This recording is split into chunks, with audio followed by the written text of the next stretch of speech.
We want to throw it down to the newest member of our broadcast team, Amanda Agassi, live on the sidelines.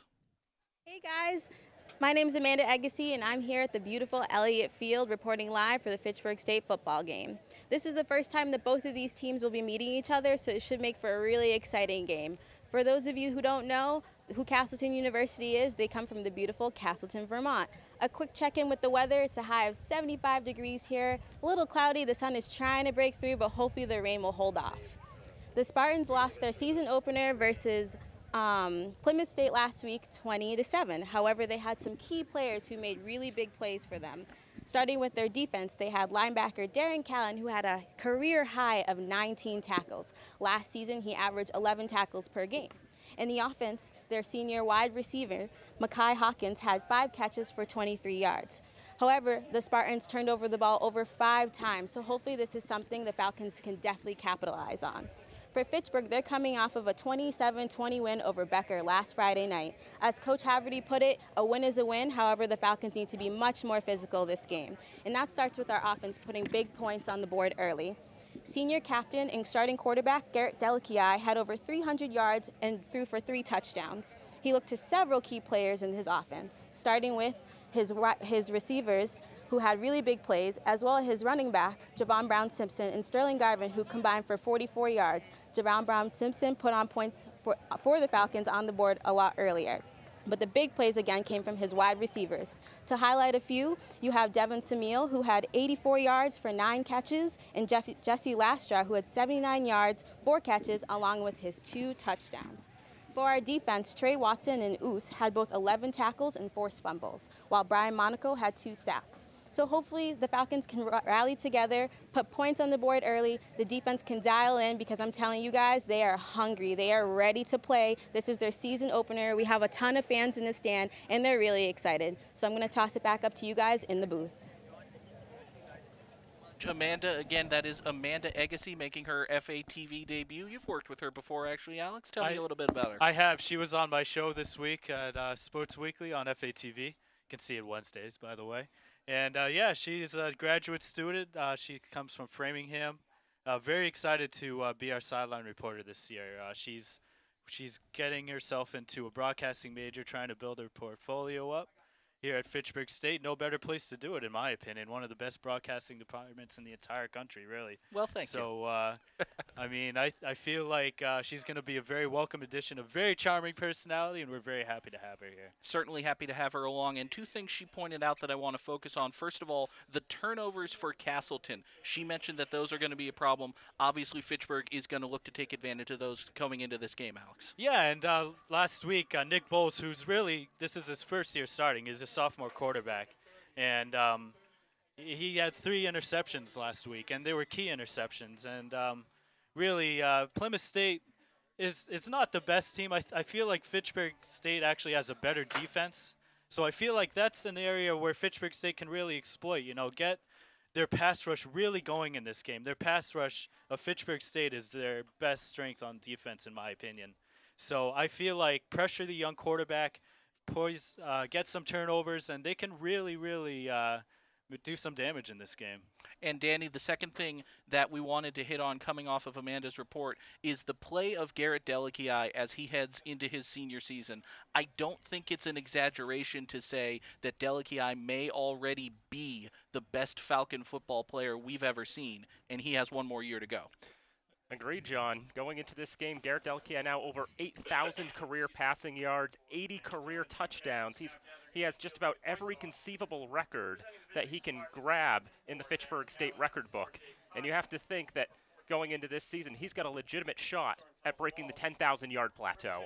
Not very many quarterbacks, not just in Fitchburg history, but really we're talking about some NCAA history if Garrett Delichii can break that 10,000 passing yard barrier. Correct. I would say roughly less than 50 Division III quarterbacks all time have thrown for over 10,000 yards. It's very difficult to do, considering you have to throw over 4 years and build up a large number of yards over that time. There are some quarterbacks who can throw 4,000, 5,000 yards in a season, but they're only the starting quarterback for 1 or 2 years. The 4-year starter is quite a rarity in football, and for Garrett Delichii to have this rare opportunity, I know he doesn't care so much about the records, he just wants to lead the Falcons to victory. but still, it's just going to add more to his legacy. And it is quite the legacy already in North Central Massachusetts. Obviously, starting out at Leominster High School, he was a fantastic player there. He beat the Red Raiders on Thanksgiving more times than I care to remember. And now a 4-year starter for Fitchburg State, making his final home debut, if you will. Garrett Delkey, one of the captains for Fitchburg State today. That is correct. Two-time state champion, winning the first state championship at Gillette Stadium, the second one right here in Fitchburg. It's quite a legacy that Delkey has put forth for the Falcons. But this is the final year, and you think the Falcons, they have a legitimate shot of dethroning Framingham State at the top of the MASCAP. As the rest of the Falcons take the field, we will turn it over to Dr. Robert Hines, the public address announcer, and the national anthem. We'll be back in a moment. It's Falcon football right here on FATV.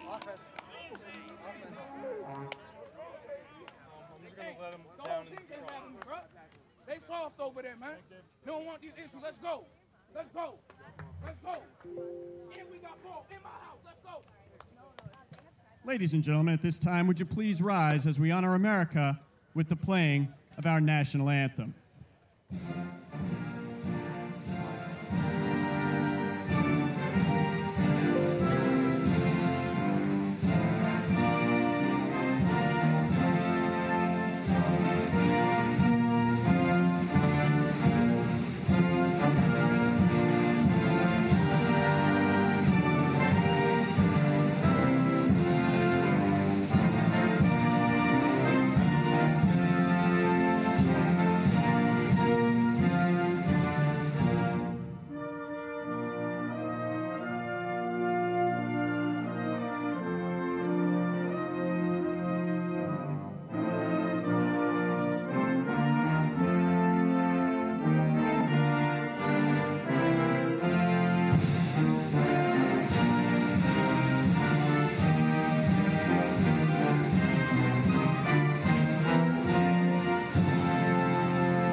Fitchburg State University football live on FATV. It is the home opener from Elliott Field. Again, I'm John Gugerty, joined by Danny Bolak and Alex Bogdasarian. And Alex, one thing that was a bit of a concern for the Falcons, mentioned by Sean Sweeney of the Sentinel up here in the press box, is penalty yardage. They had a lot of penalties called against them in the game against Becker last Friday. Yeah, a lot of personal foul penalties, and really that's going to be an interesting factor this week, the discipline of the defense.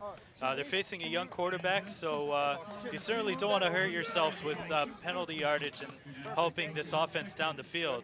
So that's definitely going to be a key factor in this game. It always is at this level, the discipline of the players, especially in big moments, so something to watch for today. And this would be a big game. It's the home opener. You've got one of the bigger crowds of the year. There's still room if you're watching at home in Fitchburg. And of course, if you know someone who's out of town who wants to catch the game live, you can stream the game for free at fatv.org. Yeah, John, you bring up a great point. This is a home opener. It's a beautiful day for football. A lot of high emotions here, a lot of high expectations for this team, so it's going to be interesting to see how they come out of the gate here. Castleton will kick off left to right. They're wearing the white jerseys, Fitchburg in the yellow, and we will turn it over to Danny Bolak for the play-by-play. Thank you very much, John. Ryan Payne set to kick off for the Spartans, junior kicker out of Andover. Will kick it away. It's a short kick taken around the 10-yard line by Jacob Lane. He'll run it up the middle, looking for a hole, bounces off a couple tackles, and goes down at around the 37-yard line. Good field position for the Falcons to start this contest. Jacob Lane's a junior, comes to us out of Leominster. Sets the Falcons up with good field position, 1st and 10 at their own 37-yard line. Also one of the starting receivers for the Falcons, along with Herbert Acosta on the left side and Taylor Ekstrom on the right side. And we cannot forget Devin Samil, the tight end. Does a great impression of Rob Gronkowski as he's done over his career. 1st and 10, Delkey throws to left side. It is complete to Samil. On the screen pass, he gets about 5 yards or so. He's going to be down at the 43-yard line. It'll be 2nd and down. Good part of positive yardage play on the screen pass there, and a nice grab. can't let the fact that Samil's a tight end throw you off. He can block some plays, but he can also make a lot of great catches. On second down, they go to Javon Brown-Simpson running up the middle. He's going to be down at around the 46-yard line. Gain of a couple, and it'll bring up third down. While we have a second, Danny, why don't we take a look at the starters for the Falcons on offense? Garrett Delkey starts at quarterback. Javon Brown-Simpson is the running back. Jake Elaine, Devin Samil, Herbert Acosta, and Taylor Ekstrom, the 4 receivers. Offensive line is Jason Urado, Charles Montalbano, Max Schiavone, the center, Mitch Blair, and Connor Briggs. And on third down, another screen pass to the right side. It's Brown-Simpson trying to spin around defender, but wrapped up by 2 or 3 Spartans. He's going to be short of the line of scrimmage. It's a loss of a yard, and it'll be a 3 and out for the Falcons in their first home possession of the season. Yeah, let's take another look at this. It's a screen pass once again, and that's 44 for Castleton. Grant Cummings making the play. And a big defensive stand for Castleton on the road to start things off. Darren Callan also getting in the fray for the Spartans. Fourth down, Christopher Ludwig, Falcons' lone kicker and punter. He'll do all of that this season in his senior season. He'll kick it away, and taking it on a bounce will be the Spartans. And that runner's immediately wrapped up. Joe Alessandro, the senior defensive back, wrapped up inside the 15-yard line. Not as good field position for Castleton to start. Very questionable decision there by the Alessandro. The ball had already taken a hop, and he had a couple of Falcons bearing down on him. I thought he was just going to let that one go, but he tried to run it back. Line of scrimmage will be the 11-yard line. First and 10 for the Spartans, and it will be Nick Bowles, the sophomore from Rutland. Made his first collegiate start last week. Didn't go so well. We've harped on it enough. He'll look for a better performance this time. Run up the middle on first down. Should be Mo Harris taking it for the Spartans. Yeah, that was Mo Harris, 6'1", 202 sophomore out of Pine Hill, New Jersey. He was named the ECFC Rookie of the Year last year, and he is definitely their focal point on offense. So look for him today for Castleton. 14 touchdowns last year for Harris, over 1,000 yards. No other Spartan had ever reached the 1,000-yard plateau in terms of running. On second down, catches made on the right side. Soren Pels-Walsh is the one who will make that catch there for Pels-Walsh. He had the most catches of any Spartan last week. 2 plays, and we've already seen pretty much the entire Spartan offense. It's Foles, Foles, Welsh, and the running back Mo Harris. This time a run, a sweep to the right side. Harris trying to find some blocking room. Goes to the right side. He's going to be close to the first down. Looks like he's got it. They will move the chains on this one. It's good enough for a first down for the Spartans. Mo Harris, the sophomore, as we said, Pine Hill, New Jersey. 6 feet 1 inches tall, 202 pounds. Doing well on the ground game in the early going. They'll go with the play action. Bowles rolls out to the left side. Getting a hand on him and sacking him is Ray Camillo. Or is that Brian Monaco? Excuse me, Brian Monaco on that one. Just diving out there, getting a hand on Bowles, and that was enough to make him lose his balance. Loss of a lot. Loss of 12 on the play officially, but yeah, I mean, really coming in unblocked. We'll take another look at it here. Bowles starts to roll out on a bootleg, and there's really not much he can do. Really no time, and he just goes right down. A great call from Fitchburg State's defense.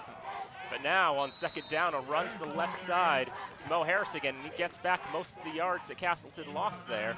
Almost got back to the original line of scrimmage. It'll be third down and about 13. So we've already seen the Spartans convert 1 third down in this contest. A quick look to see how they did last week against Plymouth on third down. They were 4 of 11 against the Panthers last week. 4 potential receivers for Bowles. He's going to run to the left side, and he's going to get a couple of yards, but not nearly enough for a first down. Hawley with the tackle for the Falcons. It'll be fourth down. Both teams go 3 and out on their first possession. Very good defensive stand for Fitchburg State there, and they really saw everything that Castleton has to offer offensively, so good start. Castleton's punter is Pat Powers. He's a freshman running back. So he'll be in the contest to punt it away. He had a few of them last week. Taylor Ekstrom is back to return it for the Falcons, and we have whistles. And Fitchburg State will take their first time out less than 5 minutes into the first quarter. Fitchburg.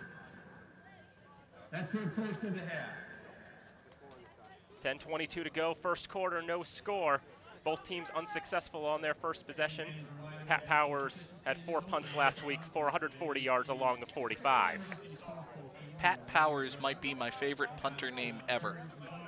It's a good name, isn't it, Alex? It's a good name. It's a good name. It is an excellent name. A lot of great names on this Castleton team. Castleton located in Castleton, Vermont, just next to Rutland, Vermont, about a 3-hour drive from here. Powers is from Bennington, Vermont. Of course, you'd expect a lot of players from Castleton to come from Vermont. And they do have plenty of them getting in the action. So now it'll be 4th and 9 again. Powers again standing around the 10-yard line. Ekstrom back to return it for the Falcons. Booted away. It looks like it'll land around the 40-yard line. It'll take a bounce. Ekstrom wants nothing to do with it, and it's a very favorable bounce for the Spartans. It rolls about, with the bounce, nearly 30 yards. It's going to stop at the 11-yard line. My goodness. That's like a 77-yard punt, isn't it? It's a very long one. Castleton isn't paying this guy enough, man. I mean, well, they're college athletes. None of them are getting paid enough. I'm joking, but yeah, I mean, that's going to go down as a that was a tremendous punt right there. That's going to go down as a 64-yard punt. I was about to comment that Fitchburg State had done a good job of pushing field position in their favor, but with that one kick, Pat Powers has swung the pendulum the other way. First down, screen pass left side, Jesse Lastra taking it. It'll be pushed out of bounds, but still a nice gain for the Falcons. Interesting play calling here, John. A lot of screen passes so far. What do you think of this for Delicia? We saw a lot of that last year, not too much, especially early in games. Falcons using quick developing screen passes. We'll see if they do it again here on 2nd down. Lastra in motion to the right side, but they'll hand off. It is going to be Sterling Garvin who's taking this one, but he gets wrapped up by several Spartans. Looks like he'll gain about a yard or so on that one. And getting back to your point, Alex, the Falcons do have a lot of men who can catch the ball, especially coming out of the backfield. I think early in the game they want to get their quarterback going, get Garrett Delikiai's confidence up with some quick hitters, and then maybe as this game goes on, we'll see him go downfield a little bit more. That was actually good enough for a first down, and Ben Satterwhite's going to get that one. Going to get a couple of yards on that one. 3 yards. Ball's going to be at the 25-yard line. It'll be 2nd down. Yeah, here's the replay. Ben Satterwhite right there. Nice catch. Getting past the 20-yard line, and then 2nd down right here. 2nd down and 7. Delikiai will drop back, looks, and it's a throw up the middle, complete to Satterwhite, and he's going to be down past the 40-yard line. A first down for Ben Satterwhite. Satterwhite finding his way up the middle, and a nice pass up the middle by Delikiai here. He looks off one player, goes to Satterwhite up the middle, and Falcons set up with good field position now. First down, it'll be Garvin who runs it up. He'll be down around the 47-yard line to get another point on Ben Satterwhite. He is a junior. He's from Salem, and he's an accomplished athlete for the Falcons in track and field, specifically the high jump. He's an All-American his freshman year in indoor track and field. He can do it all. Wide receiver. Works out well for the Falcons. Delikiai and Satterwhite now being one of the targets that Delikiai can go to on 2nd down. Rolls out to the right side. Catch is made by Fitchburg, and it'll be good enough for a first down. It's Jesse Brown making the reception, I believe. Yeah, we have another replay right here. Bootleg by Delikiai hitting Brown and cradles it in and just gets the first down, but it'll count. And Fitchburg State into Castleton territory. Jesse Brown, a freshman from Yonkers, New York, so one of the many newcomers to this Fitchburg State team, only returning 37 players from last year. On first down, it's Javon Brown-Simpson bouncing off a couple tacklers. It's going to be a first down for the Falcons, down past the 35-yard line. Take a look at the replay here. You see Brown-Simpson is almost untouched. Incredible blocking by the Falcon offensive line. It takes a couple of Spartans to bring him down, and even then he does pick up the first down, and now Fitchburg State is rolling. And another first down for Delikiai, waiting. Now he's going to be wrapped up. He's going to be taken down. Bubba Collins coming in there, the junior defensive back for Castleton with a sack. Yeah, here's another look. Castleton's defensive line really pushing strong here, and Delikiai really nowhere to go. Just goes down around the 41-yard line. Backs the Falcons up 6 yards, second down. Again, showing the 4 receivers out of the pistol. Delikiai will throw a short pass to the right side, just out of reach of Javon Brown-Simpson. Couldn't close his hands on it. It's going to bring up third down. Quite honestly, I think it's for the best for Fitchburg State that this pass fell incomplete. You'll see Brown-Simpson has to jump up to try to catch it, and he had Rob Lineberger bearing down on him. He may not have gotten back to the line of scrimmage if he made that reception. One of those good dropped passes, if you will. Third down and 16. Now as Delikiai will roll to his left. Stands up at defender Callan, but he's going to be sacked. He loses the football. Castleton's on top of it. And it'll be Spartans' ball at the 43-yard line, and penalty flags thrown in the air well after the play is over. Saw Garrett Delikiai trying to get up out of that pile, and then he got knocked back down. That play you could just see. It's almost like watching a horror movie. You see behind the main character, here comes the big monster, but he doesn't see him, so he gets ready to deliver the big pass, and then boom, he is hit from behind, loses the football. The Spartans fall on it. I believe that's Alan Justice making the fumble recovery. So Castleton takes over on the turnover after it looked like Fitchburg State was marching toward their end zone. Yeah, Fitchburg State's drive really stalled right here. 3 straight ugly plays, and this one the ugliest of all. And really, Garrett Delikiai could not see anything coming his way, and this penalty is actually going to give Castleton very, very good field position inside Fitchburg State territory. We mentioned it, Alex, at the top of the broadcast. Penalties, and more specifically personal fouls, hurt the Falcons last week against Becker, and now against Castleton, they've set the Spartans up where they only need 42 yards to get into the end zone. And just giving them the extra 15 yards in the personal foul will not help your case. On first down, though, they trip up the running back, Mo Harris. He only gets about a yard. It's great penetration there by DeMar Collins, the junior D lineman out of Linwood, Illinois, getting in to hit the ball carrier just at the line of scrimmage. We'll go second down, 1 receiver on the left, 2 on the right for the Spartans. Both take the snap, drop back. Look, throws to Mo Harris on the short pass. It will be complete, and he'll be down around the 35-yard line. Keep the clock rolling with 6:30 to go in the first quarter, no score. I like this play call. A little dump-off pass to Mo Harris, get him going a little bit. He only had 51 yards last week against Plymouth State. They really shut him down on the ground. Maybe this will give him some confidence for Castleton. First reception for Harris today. Second reception made by a Castleton receiver today. Pels Walsh earlier on the first drive. Now on third down, Bowles looking for somewhere to go. Ooh, and it's Mamusam coming in with the sack at the 40-yard line. Guys, what's sticking out to me in this game so far is Fitchburg State's size up front is really giving Castleton's offense a lot of problems. And for Mamusam, the senior linebacker, new number this year, changes from 6 to 21. He comes in like a truck.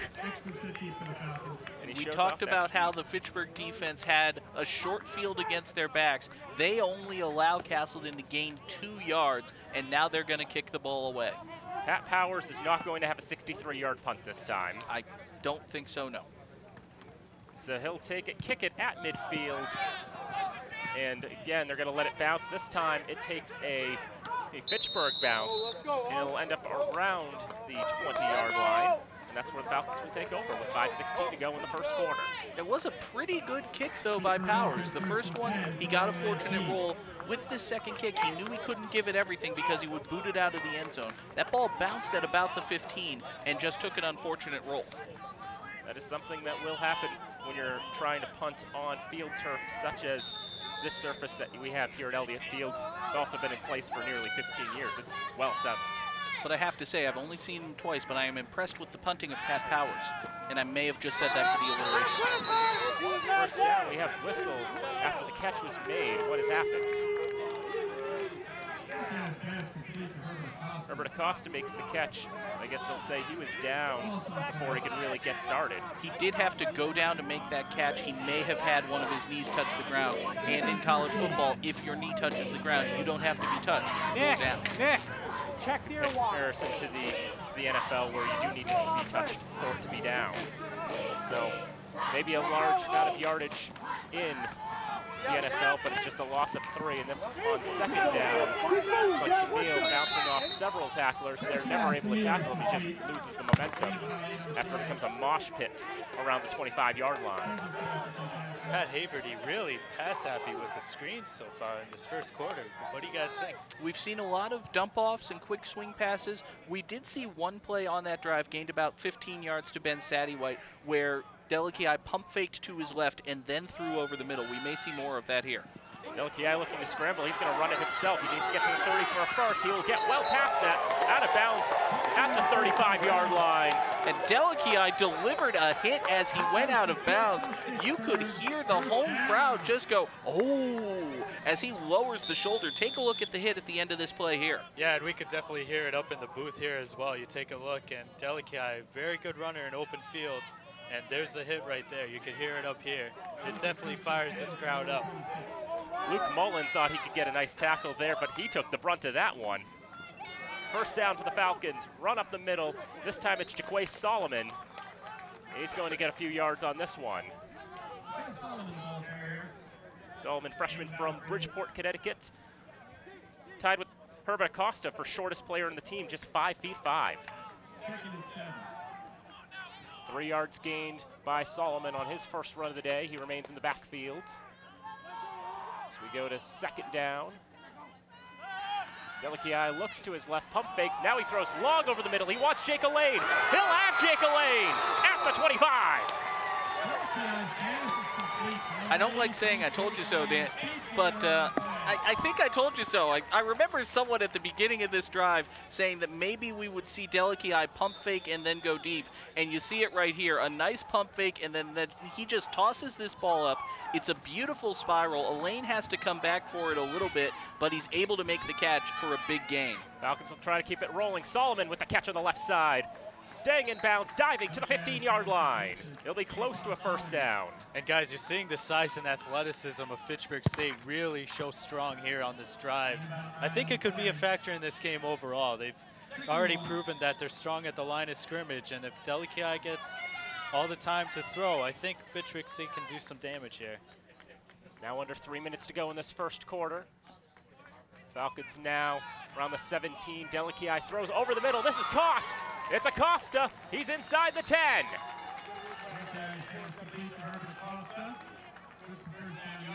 It'll be first and goal now for Fitchburg State. Marker at the 8-yard line. Let's look at the replay.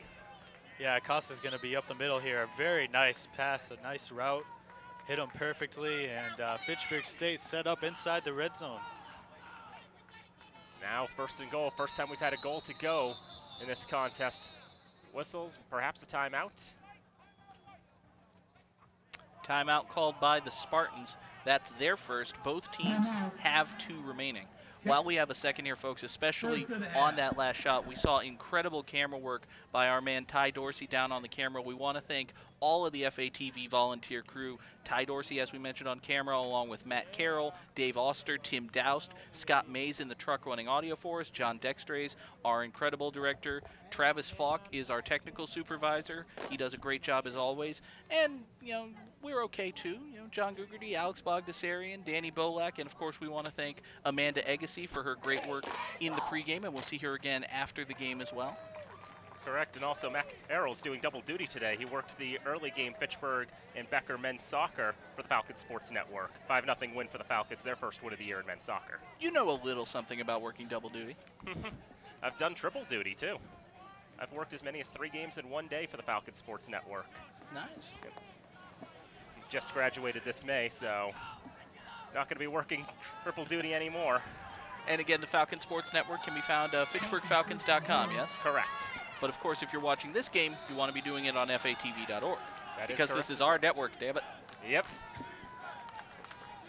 You've got the education feed up, or you're watching at home. We thank you either way. First and goal for the Falcons. It's going to be Solomon running up the middle. He's going to get a few yards. Or what's happened there? Excuse me. May have been a fake. Thought Solomon ran up the line for a couple yards to the left, but it looks like the Falcons got a few more with Delikiai. That was a very well-executed play-action fake. Definitely fooled us. It'll be 2nd and goal. The Falcons got 5. Now this time it is a proper run to Solomon. He's not going to get to the goal line, but he gets a couple nonetheless. He's down at the 1, and it'll be 3rd and goal. Solomon heads to the bench. It'll be Javon Brown-Simpson checking in. He will be the running back here on 3rd and goal. He's the lead running back, as denoted by his new number 1, wore 20 last year. Play clock, still plenty of time on that, down to 17 seconds. And it is going to be a run to Brown-Simpson. Bounces into the end zone, touchdown! And flags after the play. And now we'll have to see what that's about. I think it's late enough to the point that the Falcons did score, but perhaps unsportsmanlike conduct afterwards. Maybe a celebration penalty here? They're going to talk to the Castleton coaching staff. Implies the penalty is going to be against Fitchburg. But let's see what it is.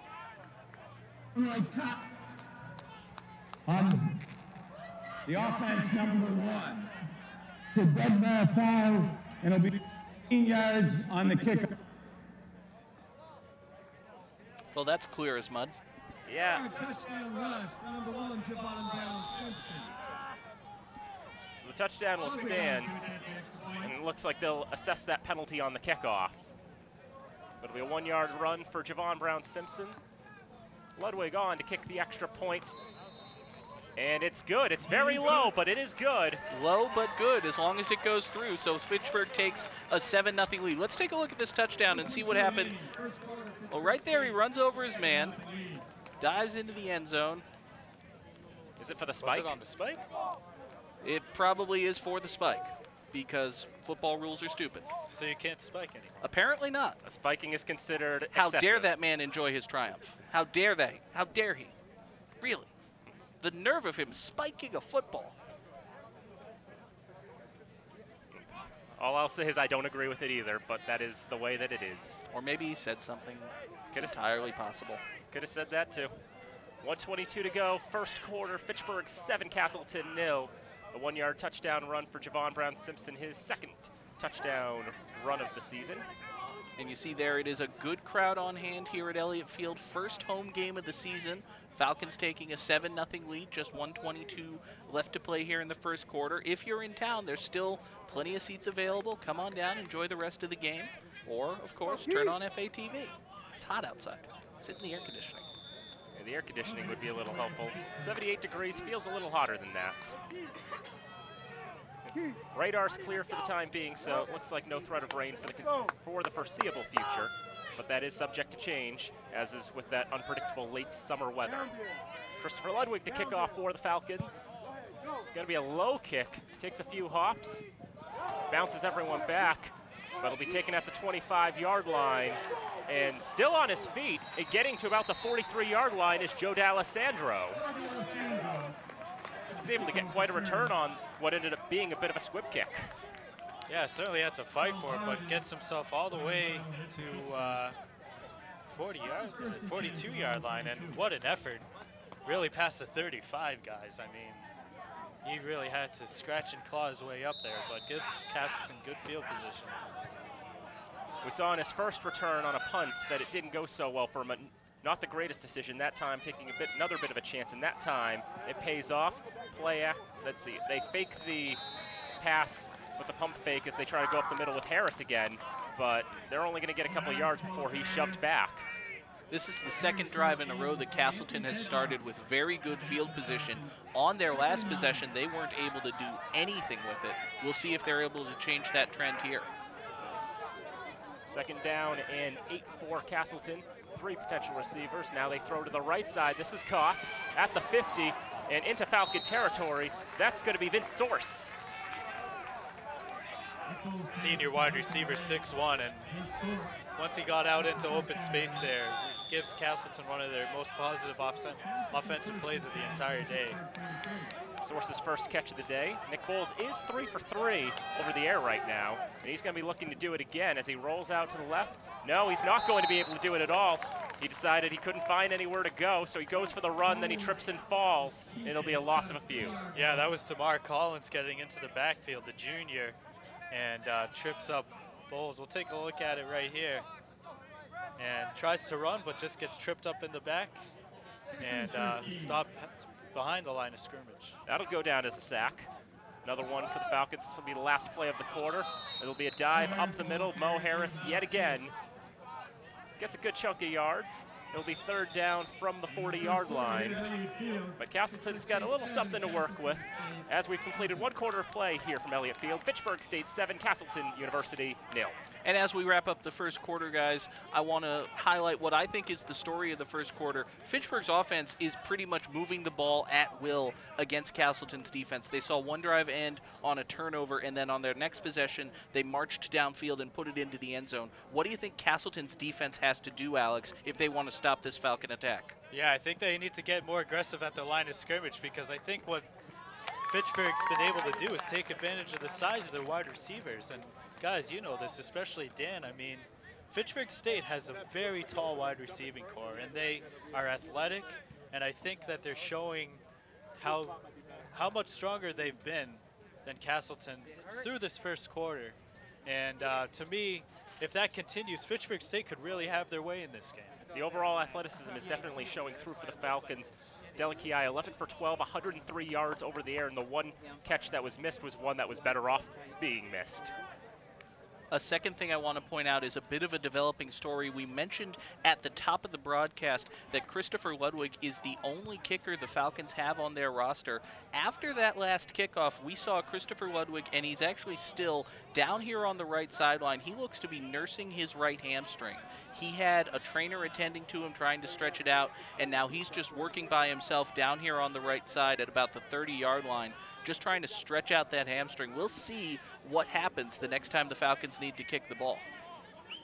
If worse comes to worse, Dylan Woods is the emergency kicker, if that's what it needs to be. It's a bit like saying Brock Holt is the emergency catcher, though.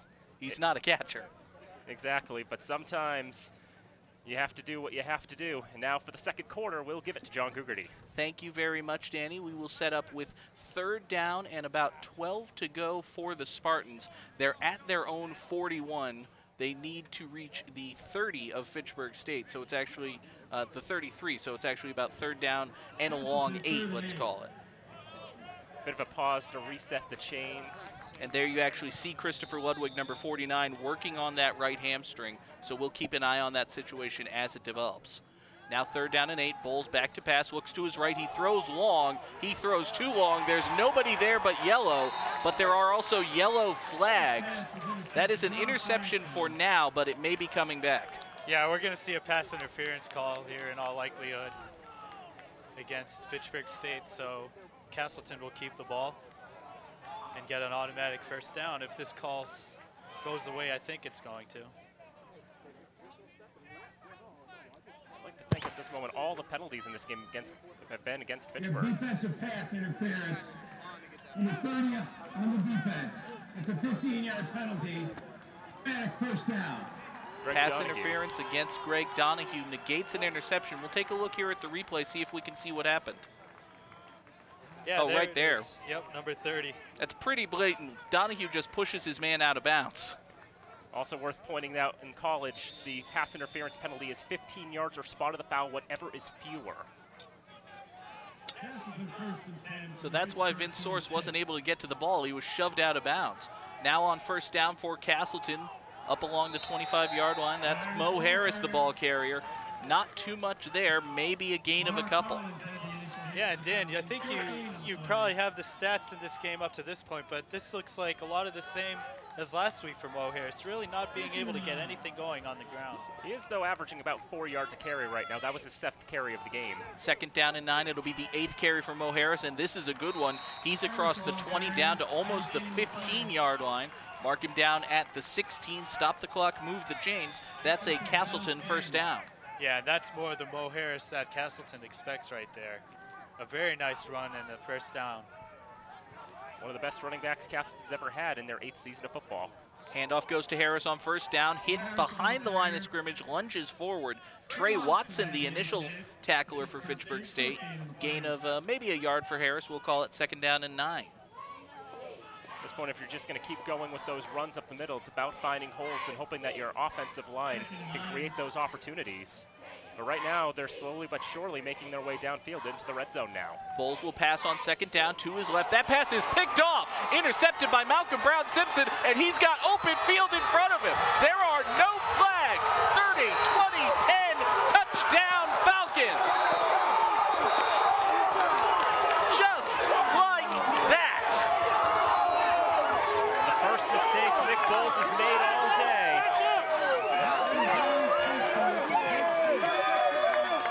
Tries to go with the short pass, and Brown-Simpson was right there with one hand. Knock it down, put it in his hand, close his other hand on it.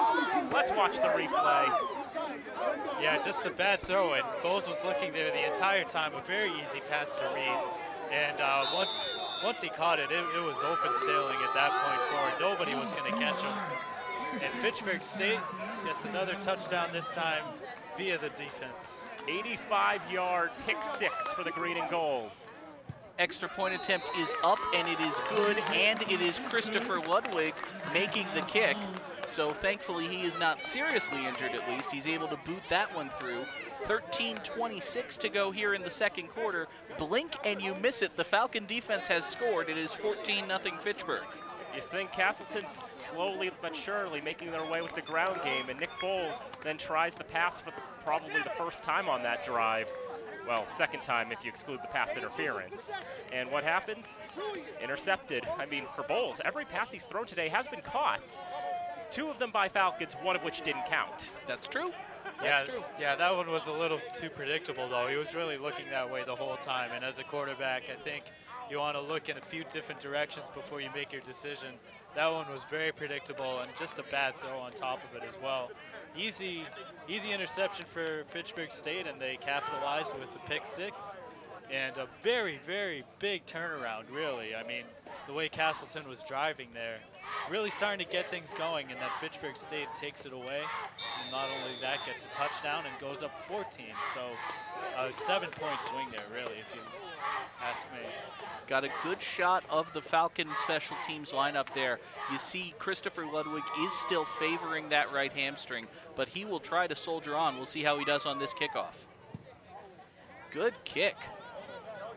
Bounces all the way into the end zone, and that will be a touchback. So any concerns about Ludwig's leg are perhaps overblown. The extra point and that kickoff were both better than his previous attempts at kicking off and kicking an extra point. Ball will go to the 25-yard line. The NFL just went to that this year. Yep. While we have a second, Alex, we want to thank the underwriters who make every Fitchburg truck event possible here on FATV. Yeah, thanks to the underwriting partners, Workers Credit Union, MART, and the FATV logo looks great on the MART buses, by the way. Looks wonderful. Town. Fitchburg State University, of course, can't thank them enough. Minutemen Press, who takes care of all of our business cards. Acme Carpet 1. And here on first down, pass to the right side is complete. That's Ryan Berry, the receiver. Gain of a couple. I'm sorry, Alex. Acme Carpet 1, who really dresses up the studio quite nicely. Rollstone Bank, Unitil, who gave us a fantastic grant for the new lighting, which was fantastic. Sentinel and Enterprise, Vector 5, and Hub International. So thank you to them. And there was actually a really good story in the Sentinel and Enterprise about the new lighting. That's right. It's called Synergy. Here on second down, Bowles rolls out, throws to his left. Pass is short and incomplete. Intended for Mekhi Hawkins, and probably for the best that he didn't make that catch. That was not the best throw Nick Bowles has ever made. He's made some good throws today. That wasn't one of them. And Hawkins trying to make his first reception of the contest. A bit short, tried to reach down and pick it up, but ends up hitting the turf. But as you said, it probably would have been a loss had he made the catch. It's a good drop. Third down and about 12 for Castleton. Bowles looks to his right, he throws to his right. Flag comes down. For now, the pass is complete. Looks like that's Soren Pels Walsh on the reception. We'll take a look at the penalty. And while we're waiting for that call, let's throw it down to Amanda Agassi on the sideline. Hey guys, Amanda Agassi here, back down on the field. It looks like Christopher Lugwood, our kicker, has suffered hopefully a minor injury to his right hamstring, which is his kicking leg.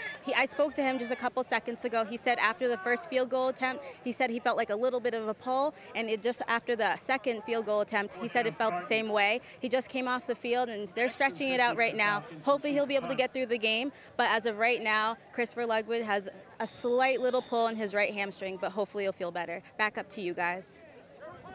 Thank you very much, Amanda. So there you have it, a minor pulled hamstring for Christopher Ludwig. He'll try to soldier through, but again, Danny, the backup kicker is Dylan Woods. Dylan Woods may be necessary. We'll see. Here on fourth down, this punt actually hits a Castleton helmet, and then Castleton is fortunate to fall on it. Not the best kick Pat Powers has made. It'll be first down Fitchburg State at about the Castleton 48-yard line. I think that went off the helmet of Ryan Barry, but at least for Barry, well, he was able to sit on it after it landed. At least for him, it went straight up in the air, and he was able to just corral it and secure it for Castleton. Yeah, and we have a flag here. It's going to be offsides on Fitchburg State. Somebody jumped the snap a little too early there, so Castleton will be able to re-kick. Yeah, they would like a do-over on that one. It's tough to find fault when you're up 14-0, less than halfway through the second quarter, but I really do think, Alex, that the Falcons need to work on their discipline. They have been penalized a bunch of times. You see it again here. It could come back to bite them. Yeah, and we talked about it last week, how the unsportsmanlike conduct penalties really hurt them. And guys, you know, this is a game where Fitchburg State's really controlled so far. The one thing you don't want to do is bad penalties, because that will keep Castleton hanging around in this game, and that's not what you want if you're Fitchburg State and you're the better team. Fourth down, Castleton gets to punt again. Good kick by Powers, taken in by Ekstrom at about the 39-yard line. He's back across midfield, and then 3 more flags come in after the play. Yeah, we're going to see holding right here, which you really do see a lot of on these kickoffs and punts. And this will be going back a few yards for Fitchburg State. That would put them over 50 penalty yards on the day, and we're not even at halftime. Less than 20 regulation minutes in. It's not a good pace. I will have to admit, though, that penalties and lack of discipline has always been a problem for Fitchburg Kicking State. team number 11. Going back the last couple of years, it's not unusual to see this team accrue 100 penalty yards in a game. That's not a good thing at all, but it is, unfortunately, a fact of the matter. Do you have the official stat of penalty yards from last week against Becker? I will get that up shortly for you. But I'll have call. Go ahead. While Danny's looking that up, the call on this one is a hold, so it backs the Falcons into their own territory. They'll take over 1st and 10 at their own 41-yard line. Delikiai will go from the shotgun. He's got 3 receivers to his left, lined up to his right. At running back, looks like that's Sterling Garvin to start this series. And it was 11 penalties for 111 yards, all ones there for Fitchburg last week. Neat-looking statistic, but a bad one for the Falcons. Still bad. Delikiai, quick pass to the left side on 1st and 10. That's complete. Good move after the catch. That was Dakota Mullen making the catch, I believe. Yeah, that's who it was. 34 in the green and gold. Cody Mullen, freshman receiver. He's from Lynn, along with 10 other players on this Falcon roster. So it's Dakota in the program. He goes by Cody Mullen. That is correct. I will file that one away and probably forget it next week. Second down handoff goes to Sterling Garvin, and he is going nowhere. He's wrapped up in the backfield, back behind the initial line of scrimmage. It's a loss of about 3. It'll bring down 3rd and 11. Yeah, and a high snap, which I think threw off the timing of this a little bit, and it allows Castleton to really get in on the line of scrimmage, and really nowhere to go for Fitchburg State there, a loss of 2. Now 3rd down and 11. Fitchburg State, 3 receivers to the right, just 1 on the left. Garvin is the running back. High snap. Delikiai falls and loses it. Delikiai is hurt. I believe Castleton has fallen on the ball, but obviously the bigger story is the health of Garrett Delikiai. Oh, and he took a shot too. We'll take a look at it on the replay, and Delikiai is limping off the field as we speak, but we'll take a look. This snap right around his helmet, an awkward fall, and wow, that's an open field fall. You know, the play is what it is, but what I noticed on that is Delikiai really just falling and holding his ankle, And he is on the sideline down in a lot of pain right now. You saw as Delici landed, he landed awkwardly. There it is again on the right, the knee, the ankle. Obviously, you don't want to speculate too much. He was able to come off the field, so that's a good sign. In the short term, the Falcons just lost the ball. Castleton has it, 1st and 10 at the Fitchburg 34, so that's a big development. Bowles throws to the left. He goes for the end zone. That pass is incomplete.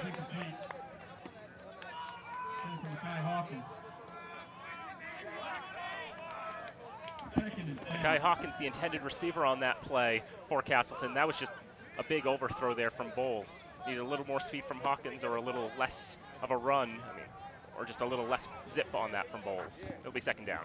2nd down and 10. Handoff goes to Mo Harris. He's across the 30 to the 25, stretches out to the 24-yard line. Yeah, one of the best runs that Mo Harris has had in this entire game.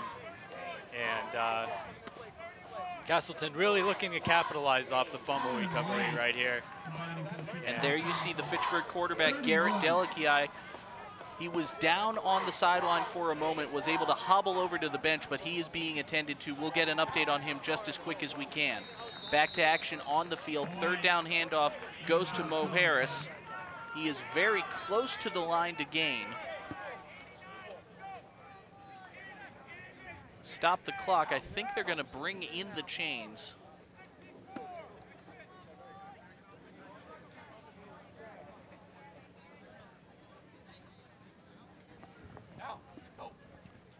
It is very close to the line. I think it's a 1st down, but I don't want to bet on that. Looking from where the sticks were, looked like the 1st down line was at the 23.5. And the ball is spotted right on the 23. Yeah, the nose of the football, I think, is just beyond the 23-yard line. There's a good look at it there. So we'll see. First measurement of the season, Alex, what do you think? I think he has it. I think we're in agreement then.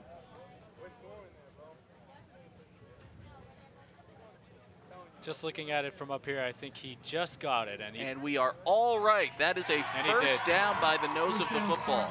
Wow, a lot closer than I thought, honestly. So keep track of that, folks. We're all 1 for 1. We are. So 1st down for Castleton at the Fitchburg 23-yard line. 10:45 to go here in the 2nd quarter. Spartans looking to make this a 1-score game. They'll go 3 receivers to the left side. Mo Harris is in the backfield with Nick Bowles. It's interesting, they've been going to Harris all day on the ground game. No other runners yet for the Spartans. They only had one other runner last week, though, so perhaps Bowles that's back to pass on 1st down. I'm sorry, Danny. Flag comes in the backfield. This pass is complete up along the near sideline. Looks like it's going to be a hold against Castleton. That'd be the 2nd hold of the day. The Falcons declined the 1st one as it was on 3rd down. Or rather, at the 4th down there. But back them up 10 yards on the hold. It'll be 1st and 20. And we'll see replay there. There's the hold right in the background behind Bowles. Is that Mo Harris there trying to play the role of a fullback, but just wrapping around his arms, getting the back of the jersey, and you just cannot do that.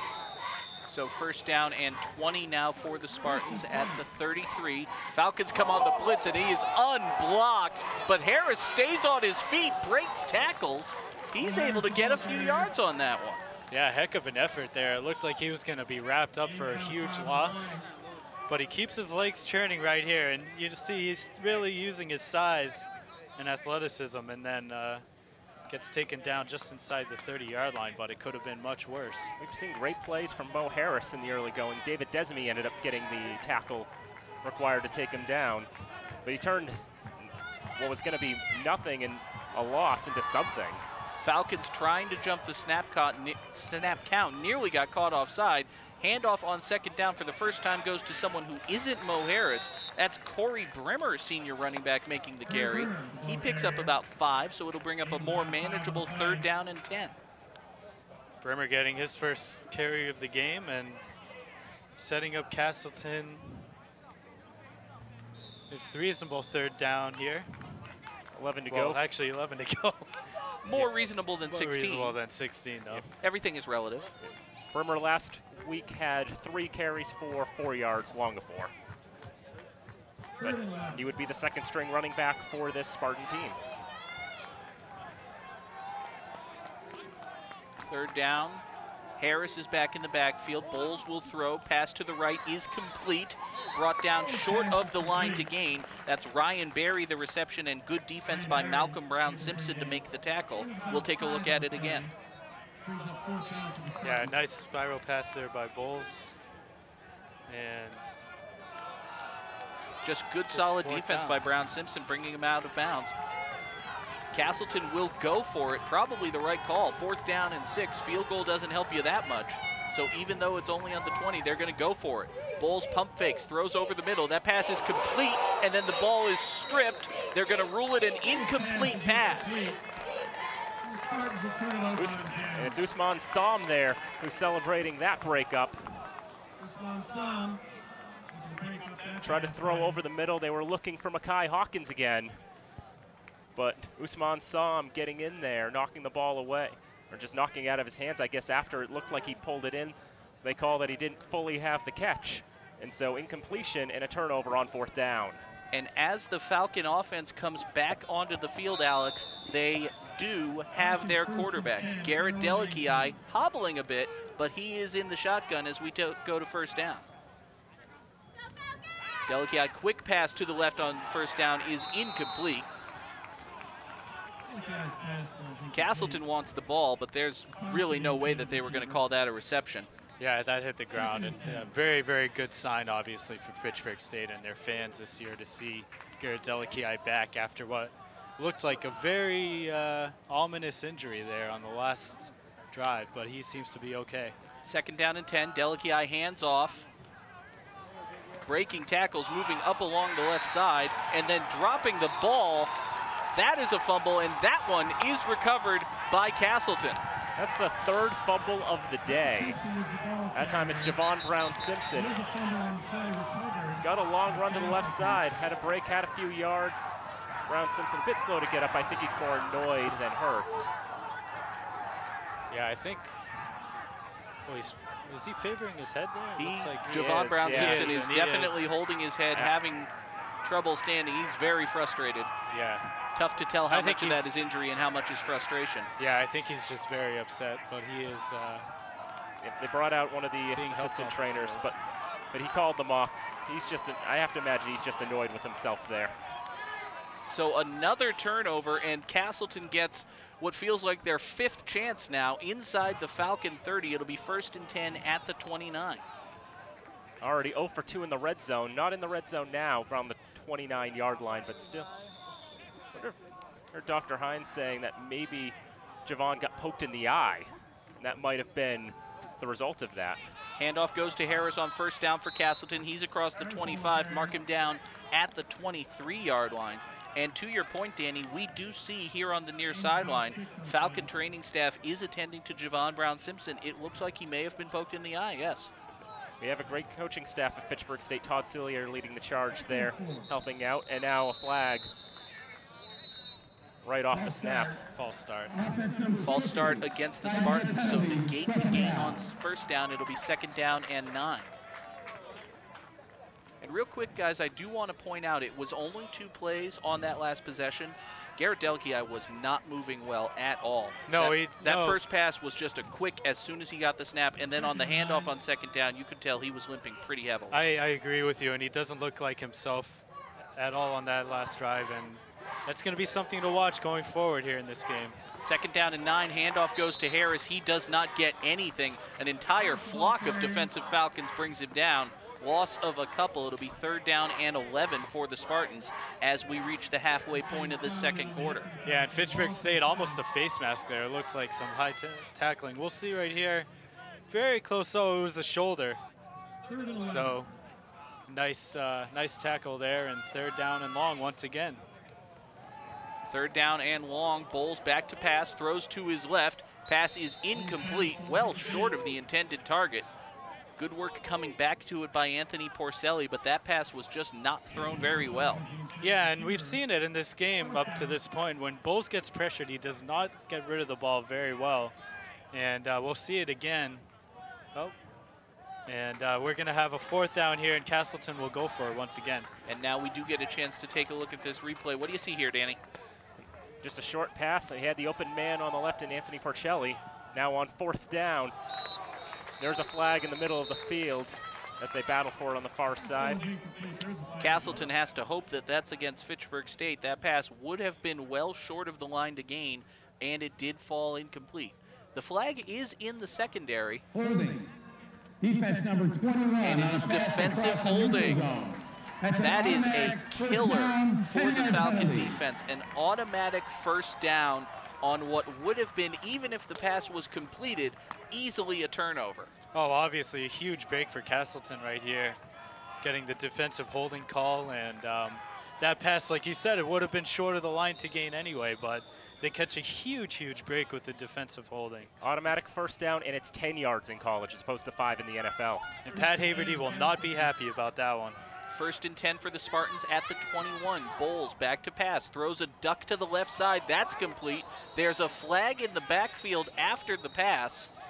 So while this is a gain, this is a loss of about 5. And it's a chop block call against Fitchburg State. So a very, very undisciplined Fitchburg State defense really on this drive. Take a look at this one, see if we can find out what happened. Roughing the passer is what they call there. Roughing the passer. After Bowles had gotten rid of the ball, he was speared down. That's, I mean, you look that up, that is textbook roughing the passer. It's just, if you're a Falcon fan, and I'm trying to present this from a neutral point of view, you have to be getting very frustrated. It's as if Fitchburg State is just presenting the game to Castleton on a silver platter. Fortunately for the Falcons, to this point, the Spartans have refused to take it. 1st and 10, Castleton at the Fitchburg 12. Bowles throws to his left. That pass is complete. Brought down after a gain of maybe a yard. Looked like that was the tight end Bailey Haskin, sophomore out of Winnetskill, New York. Yeah, and John, you bring up a fantastic point there. I mean, if you're a team that is the underdog coming in on the road, and you're being outplayed so far, the only thing that can give you confidence is bad penalties, and that's what we've seen from Fitchburg State. Not just penalties, turnovers as well. The Falcons have turned it over two, 3 times already. Yep, and Castleton is really poised to really get on the board here because of that. 2nd down handoff goes to Mo Harris, straight up the gut, gains a few. Pretty good run after the initial contact, give him a gain of 5. It'll be 2nd down, 3rd down, and about 4. It's not goal to go in this situation. Just got to get to the 3 for a 1st down. Already 76 yards in penalties for the Falcons. They hurry up. They hurry up and hand it to Harris on 3rd down, and that does not happen. Dylan Woods made the hit. You see him there. So it'll be 4th down, and that's a loss of about 3, so it'll be 4th and 8 now for Castleton. As we said, they don't have to get to the goal line. Now it looks like they might be bringing on the kicking unit, but as I was saying earlier, over 70 yards in penalties. 4 of the 8 first downs Castleton has gotten has been by way of penalty. Yeah, that's a great stat, and there's a run by Harris. Maybe a little predictable there on 3rd down. I'm surprised they try to run the ball, but Harris is their best offensive player. And Fitchburg State read it out right away. Ryan Payne on to attempt the field goal. It'll be about a 27-yarder, or it would have been had there not been whistles and flags and penalties. Took the kick anyway. Delay of game. They ran out of time on the play clock. Delay of game on the offense. He did kick that ball, and it was wide left. So if you're going to go for it on 4th and 6 from the 20, why do you kick a field goal on 4th and 7 from the 10? My guess is they know what Ryan Payne's range is. They have an idea how far he can kick it. Right now, Payne, last week against Plymouth, did not attempt a field goal. He did make the 1 extra point. Looks like they may have called a timeout to kill the delay of game before that happened. Castleton does indeed take a timeout. So they will once again face 4th and 8 from the 10 and perhaps line up for a 27-yard field goal. Absolutely, and looking at that first kick, it was a straight kick. It was going to be wide to the left. They're lined up on the left hash mark, and after all, in college football, the wider hash marks means you have to put more of an angle on it to get it through the uprights, especially if you're kicking in closer range. A 20-yard chip shot is no gimme because you have to kick it and angle it so heavily. And even 27, you still have to angle it a bit. A straight-on kick will miss. So Payne once again on to attempt the 27-yarder, try to get the Spartans on the board. Good snap, good hold, good kick. That is through. So 5:10 to go here in the second quarter. Castleton's on the board, but honestly, Alex, if you're the Falcons, you have to be very, very relieved that this is still a two-score game. Yeah, absolutely, and Castleton finally taking advantage of a turnover there by Fitchburg State. Fitchburg State's defense has really been able to shut them down so far, but really, going forward here for the rest of this half and into the second half, they have to cut down on the turnovers. And that's really what's been able to keep Castleton in this game. From my perspective, I think Fitchburg State's defense has far outplayed Castleton. And really for a few breaks, it's been able to be their game so far. And really now going forward, I think the story has to be Garrett Delakiai. How is he going to be going forward for Fitchburg State? He did not look very good on that last series after his injury, so that's what I'm really looking at going forward. Delakiai has had a little more time to recover. He's still on the sideline. He is, in fact, talking to Amanda Agassi right now, so hopefully we'll be able to get a report from her, hopefully before the second half starts, or at least during the halftime. We'll keep you posted on that. For now, back to live action. Castleton has just made this an 11-point game. They will kick it away. Short kick taken in at about the 20-yard line. That's Quentin Perkins on the return. He cuts to the left side. Perkins is across the 40 to the 45-50, 45 of Castleton, and Quentin Perkins is knocked out of bounds. Flag late on that, but still an excellent return for the former Red Raider. Yeah, Quentin Perkins, one of the most athletic players on Fitchburg State, but unfortunately this one's going to come back. I think a block in the back. There you see Quentin Perkins, number 23 for the Falcons. As Danny mentioned, he was a standout for the Raiders. There were a couple of years there where the offense was basically the Quentin Perkins show. And now he is a freshman running back for Fitchburg State. On the return team. That's a 10-yard penalty, first down. It'll be 10 yards from the spot of the foul, and considering how late the flag came, about at the end of the play. Oh, I was going to say that, but then they're now moving the sticks. Mark it down at the 35-yard line of Fitchburg State after the penalty. So Perkins still gets a pretty good return out of it. And Delakiai does return. He will go in the pistol, 1st and 10, Fitchburg State. Quick pass to the left side is complete. Ducking out of one tackle is Jesse Laster, and he jumps out of bounds after a gain of about 6. Yeah, and I like that play call from Haverty, really trying to get Delakiai back into this game, and a nice quick slant pass and a decent gain for Fitchburg State of 5 yards. Falcons have always been good on those short passes, and at least with the short passes, Delakiai doesn't have to move around very much. Sterling Garvin is the running back. Delakiai pumps to his right, now throws to his right. Pass is short but caught. Devin Samil, the receiver. Delakiai is hit after the pass. A flag comes in. Looks like that's going to be roughing the passer. And that's just what you need when you're sending out an injured quarterback. You need him to get hit hard after the pass. Wait, that's the exact opposite of what you need. Yeah, and he's still hobbling around back there and really taking a beating here. Which reminds me of the Thursday night game between the Broncos and Panthers, where it seemed like the main strategy that the Broncos were using was to try to concuss Cam Newton and get him out of the game.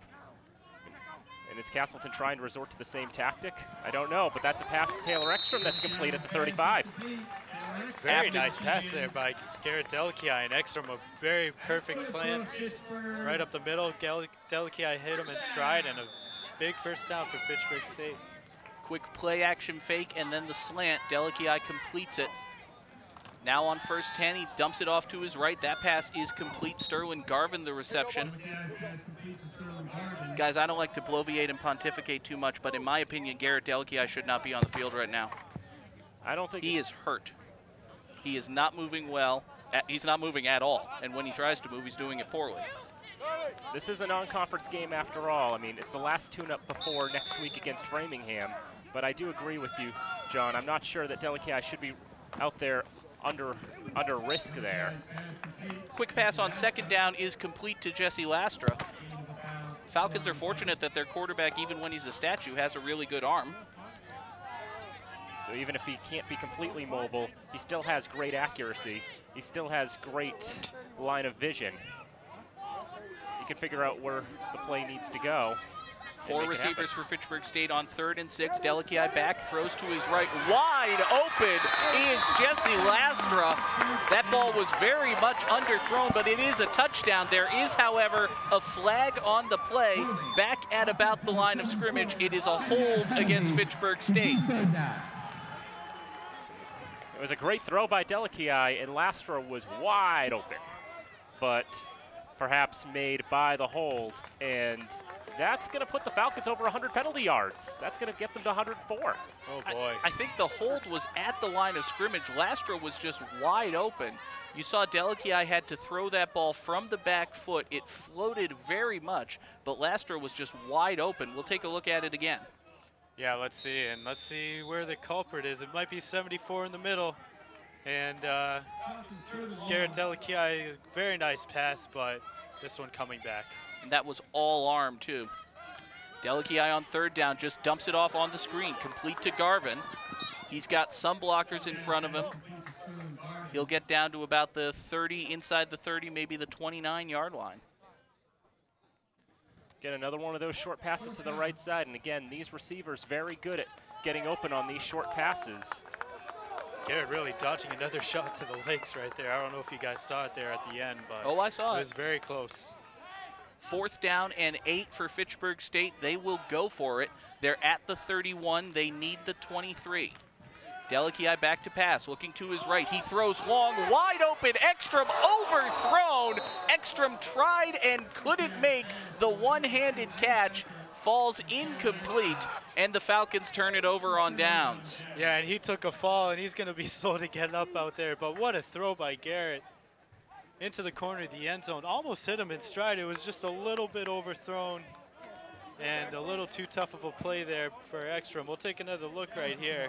Delici has all the time in the world to throw, but he has no lower base, so he's just throwing all arm. He overthrows his receiver. Ekstrom lays out, tries to make an incredible catch. To Ekstrom's credit, he almost does. Falcons turn that ball over on downs. Yeah, that's the factor of having bad ankles, and really, like you said, no lower base, no ability to get a solid throw off there. A better throw would have had a touchdown, but Fitchburg State fails on 4th down and 7. Now Castleton with 3:12 to go, trying to make this a one-score game. Bowles' pass is complete to Mo Harris on the near sideline. He is German suplexed out of bounds at about the 35-yard line after a gain of 4. And of course, Castleton trying the same strategy there. Again, short passes, and Mo Harris, as good of a receiver as he is a running back. 2nd down and 4 for Castleton. They try to burn as much of the 3 minutes left that they can without running out of time themselves. They need to get to their own 41 for a 1st down. Bowles from the shotgun, throws over the middle, pass is high and incomplete.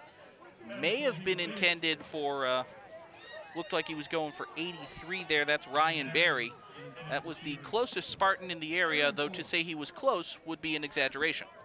Greg Donahue giving a lot of pressure from behind on Barry. Not enough for pass interference, but enough to the point that Barry is not even close enough to open to make that catch.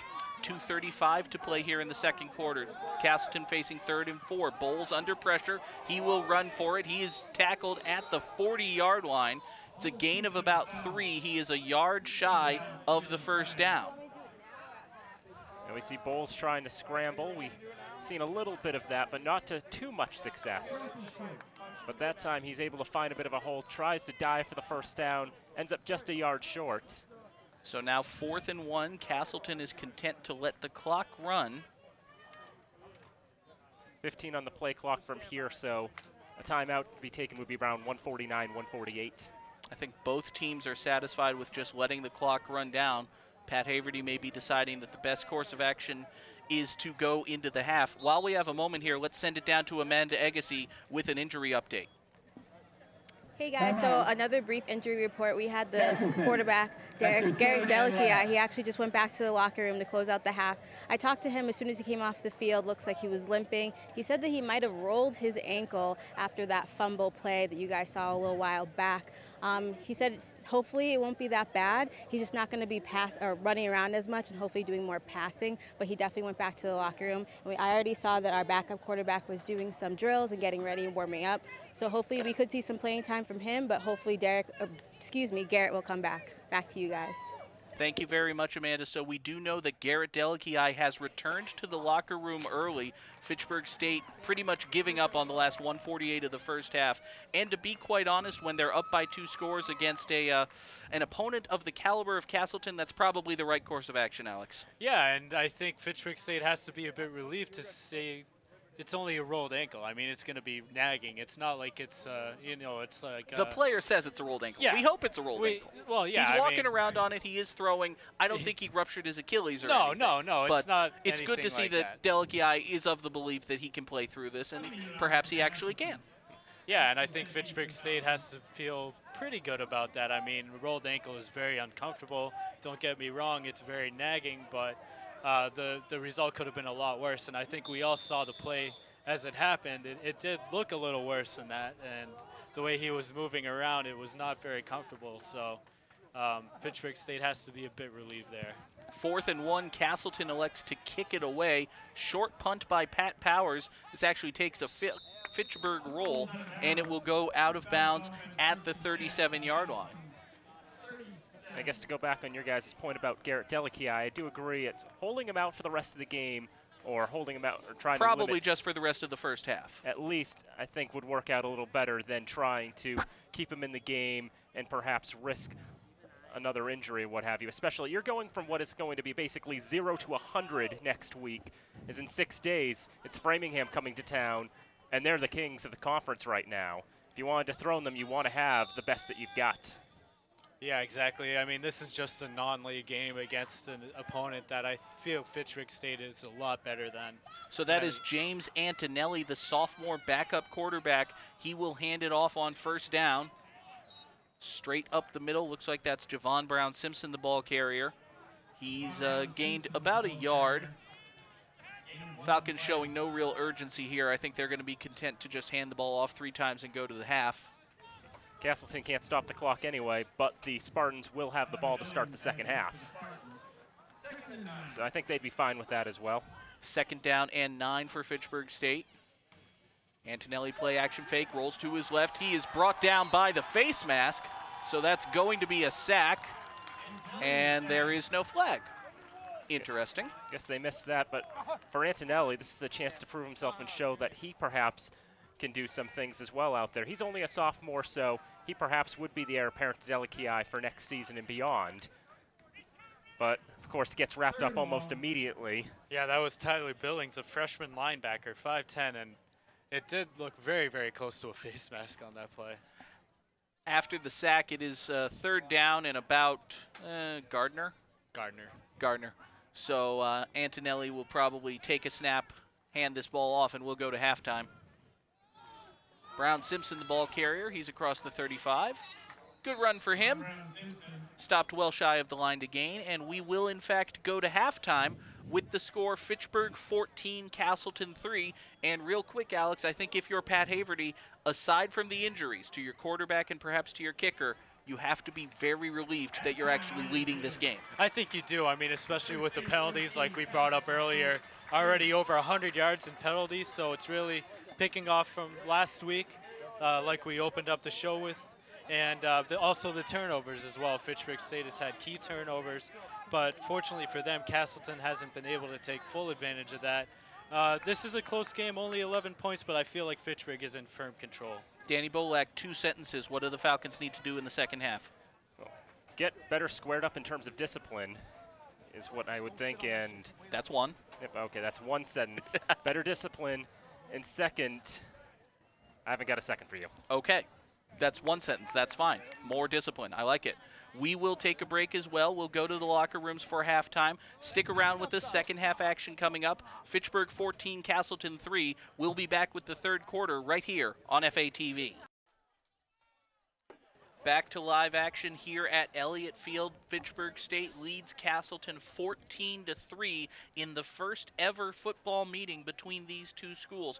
And really, Danny Bolek, I've got to say, Fitchburg State is lucky to be leading this game. Absolutely, John. 9 penalties for 107 yards in the first half. 3 turnovers, all by way of fumble. This has been a bit of a rough go for the Falcons today, also with the injury to Garrett Delakiai in the first half.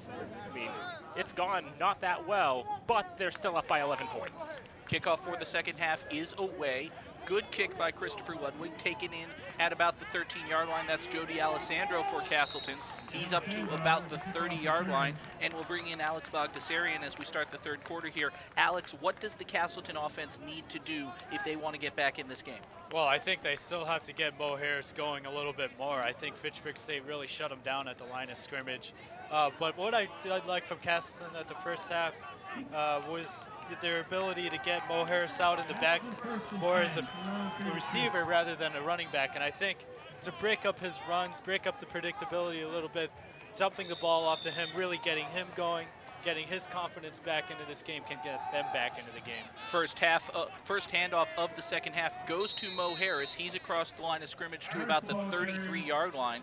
Taking a look real quick here at the first half stats, Harris has been the entire offense really for Castleton. Isn't that right, Danny? Correct. 15 carries for 52 yards in the first half, along of 10, 2 receptions for 13 yards. Also worth noting is it's a different quarterback in the backfield for Castleton. It's Luke Tancredi. So Luke Tancredi, the senior out of Heartland, Vermont, right-handed passer, throws to the right side. That pass is incomplete, intended for Ryan Berry. So it was a very, well, let's be diplomatic and just say not good first half for Nick Bowles. He was 7 of 14 for 32 yards and an interception, which was returned for the Falcons' second touchdown. For Bowles, he's a sophomore. This was his second career game for the Spartans. He didn't play at all last year, and he's looked a bit shaky out there, and now maybe it's time for, there's a fumble actually. Tancredi loses the ball and it just falls into the lap of Usman Sam. You will not get an easier fumble recovery than that. Well, I was gonna say for Tancredi, maybe a chance to bring him out there, see what he can do, and that's not a good first impression on what could be his first passing attempt. He fumbles the ball.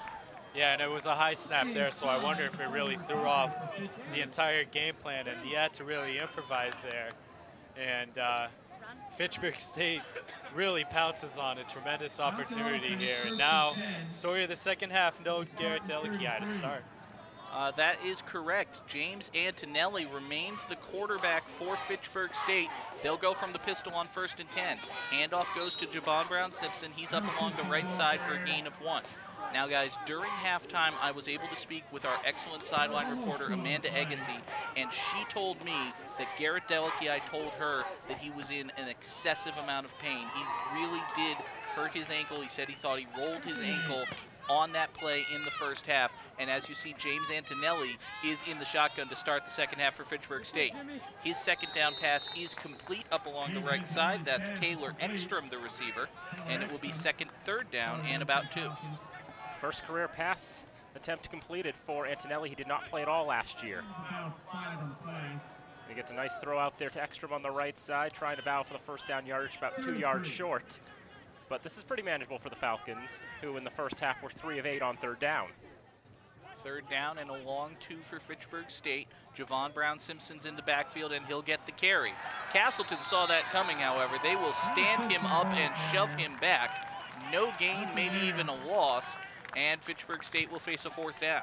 We can see Javon Brown-Simpson tries to do the jump step to the left side, but 2 Spartans are right there ready to take him down, and that's exactly what they do.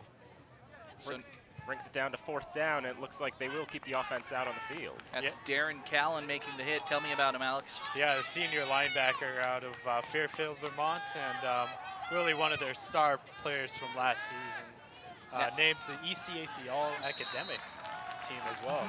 And now on 4th down, Antonelli's pass falls incomplete, so Fitchburg State goes 4 and out, and Castleton takes over on downs. Looked like on that 4th down throw, it was a throw to the right side, try to find Javon Brown-Simpson. Much the same throw that they were able to hook up with in Taylor Ekstrom, but overthrown and out of the reach of Brown-Simpson. And that turns it over on down. Second failed 4th down conversion for the Falcons today. Yeah, and guys, just like last week, it looks like Fitchburg State's really going to have to rely on their defense a lot here in the second half to win them the game. 1st and 10 for Castleton. Tancredi still the quarterback. He throws over the middle. That pass is tipped, falls incomplete. Trey Watson got a hand on it. Throw right over the middle, and Trey Watson just leaping up there and getting a hand on it. Watson, 6 feet tall, 210 pounds, senior from Worcester. And that broke up the pass. Couldn't get to its intended target, who I believe was Soren Pels-Walsh. Pels-Walsh is allegedly Castleton's leading receiver. He really hasn't had the ball in his hands today. Now on 2nd down, the handoff goes to Corey Brimmer, his 2nd carry of the day. He might have gotten back to the line of scrimmage, if that. Trying something different with a different running back in there, and Brimmer is the 2nd choice. Got to have someone on the ready in the off chance that Mo Harris can't be going at some point. I mean, I don't imagine there's a problem with Harris, just a matter of giving Brimmer some snaps. And in non-conference, that's a good time to do it. Brimmer remains in the backfield on 3rd down. 3 receivers to the right side. Tancredi rolls right. That pass is intercepted. Trey Watson with the pick. He's out of bounds around the 15-yard line. You saw that coming from a mile away, Alex. He sure did, and a tremendous leaping grab there by Trey Watson. And we'll see it right here. He's just going to be right in the right spot at the right time. And that pass severely underthrown right in his hands. And Fitchburg State set up now at the Spartan 16-yard line. Very, very good field position. That would have been very challenging for Castleton to make a catch on. Usman Sam had great coverage on the intended receiver. And for Trey Watson, just leap up there and snare it away. It all went horribly wrong for Castleton on that play. Fitchburg State goes 4 wide on 1st down, but then they hand it off. Javon Brown-Simpson spins to the right. He's across the 15, mark him down at the 13. It'll be a gain of about 4 yards. And for Javon Brown-Simpson, he's trying to get as much yardage as he can on those runs up the middle, try to find a hole, gets snared up a little bit, spins around to his right, but of course 3-4 Spartans there to wrap him up, but still gets a couple of yards on it. Brown-Simpson will head to the sideline. Sterling Garvin in the backfield on 2nd down. And Garvin gets the ball carry on the left side. He breaks a tackle. He's across the 10. Sterling Garvin's down at about the 8-yard line, very close to a 1st down. In that case, Castleton a little stronger in their press that time. You see the 2 Spartans try to make the tackle there, but Garvin able to deke them, bounce off another tackler. And now it's going to be 3rd and short. 3rd down and about the length of the football. Fitchburg State will stay in the pistol. Motion to the far side goes Jesse Lastra. Antonelli takes the snap. Handoff goes to Sterling Garvin, straight up the middle. He plunges forward. He's got a 1st down, although he's not into the end zone. Yeah, and you can see him pounding his fist there at the end. I think he was very frustrated that he didn't get into the end zone. We'll see it again right here. Play up the middle, and he was really pushed forward. Now on 1st and goal, handoff goes to Garvin. He is spun around and hit in the backfield. One receiver, one of the defenders for Castleton just in there like a Mack truck trying to pull a strip tackle, basically. You can see it right there. And Garvin was able to bounce off him, but really he lost all the momentum at that point. As if the Falcons need more injury difficulties, guys, I wanted you to keep an eye on Max Schiavone, number 74, the center for Fitchburg State. He's been favoring his right leg on these last 2 snaps. Now on 2nd down and goal, Antonelli throws to the left, complete to Garvin. He lunges for the end zone, and he is in. Touchdown, Falcons. Again, trying the short passes. That's always worked pretty well for the Falcons, and that time it's Garvin who makes the catch on the left side. He's got plenty of space there to leap it to the end zone. First career touchdown pass for James Antonelli, and it's 20 points on the board for the Falcons. And we see it right here. A player like Garvin can present a lot of problems for an undersized team like Castleton. And once he catches the ball in the open field, a very easy run into the end zone. tackled by Castleton, but too late. Fitchburg up 20-3, pending the extra points. Looking to make it 21-3. Good snap, good hold. Kick is up, and it is good. So with 9:54 to play here in the third quarter, Fitchburg State has extended their lead. It now looks like a nigh insurmountable 21-3. Of course, looking on that extra point, too, from Christopher Ludwig, he, too, had some injury issues in the first half. And that extra point, not very high, but it's above the 10-foot crossbar, and that's good enough. And right there on the sidelines, you see Max Schiavone being attended to. He's down. It's not like he can't walk. He's just stretching it out. We'll keep an eye on him, see if he returns to play on the Falcons' next offensive drive. Schiavone, senior from Poughkeepsie, New York. One of the anchors of this Falcon defense, this Falcon O-line, is what I should be saying there. Nonetheless, 5 minutes into this third quarter, now the Falcons up by 18 points. That was a strong, short drive. It sure was, and this is more of the same from Castleton, just more costly turnovers. Like last week against Plymouth State and Fitchburg State, looking very much a better team. They've been able to capitalize on these turnovers in short field situations. Ludwig will kick it away for Fitchburg State, set back deep to return for the Spartans. It's Joe D'Alessandro, and there's that man, Mo Harris. He's been everywhere. Will he get this one? He will not. It is taken by an up man. Looks like that's Vince Source on the return. He breaks a tackle. He's to the 40, and then he is speared down at about the 42. Good return there for Source, and once again, Castleton will have good field position. Yeah, Josh Noel there on the tackle, senior, and Castleton, you know, this is a big drive for them, obviously. They don't want to fall too far behind, but really, Fitchburg State, even with the new Castleton quarterback, has just been able to pick up right where they left off. A very strong defensive play on the first possession for Castleton, and now they want to do more of the same.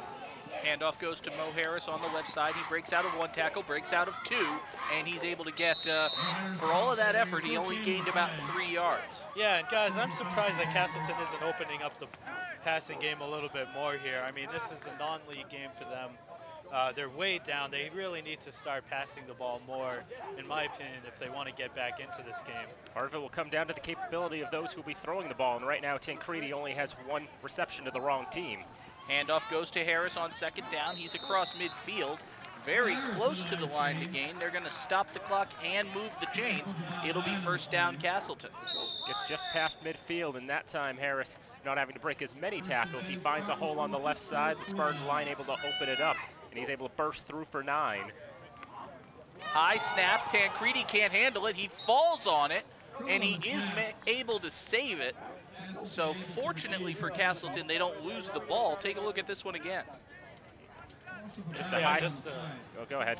Yeah, just a very high snap, and Castleton just not able to do anything with it. And Garrett Delici, we see warming up on the sidelines here, guys. And, I was just going to say, right there on your left, it's Garrett Delici.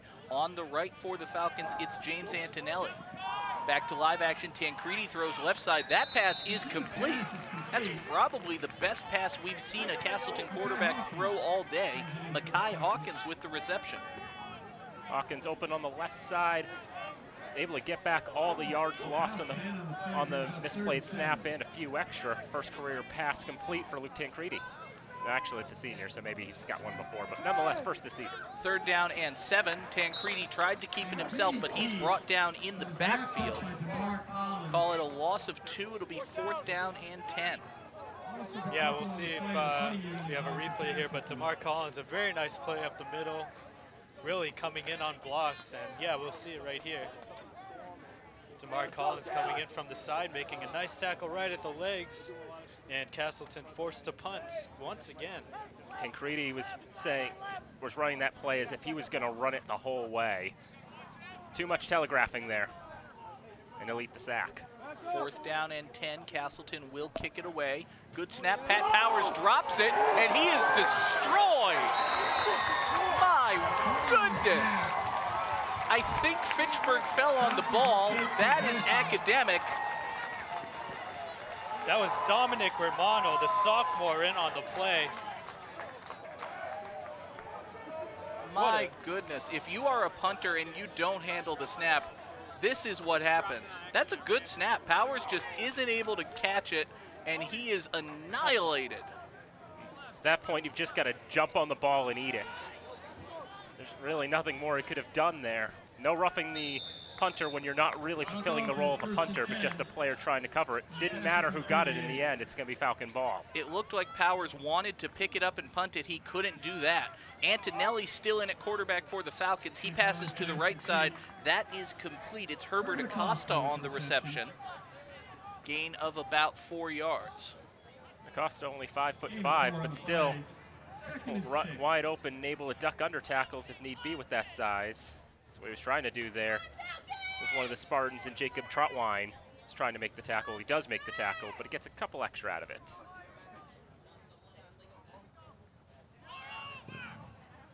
Second down, and it's Antonelli who misplays that one. He's going to eat it, but that's going to be a massive loss for the Falcons.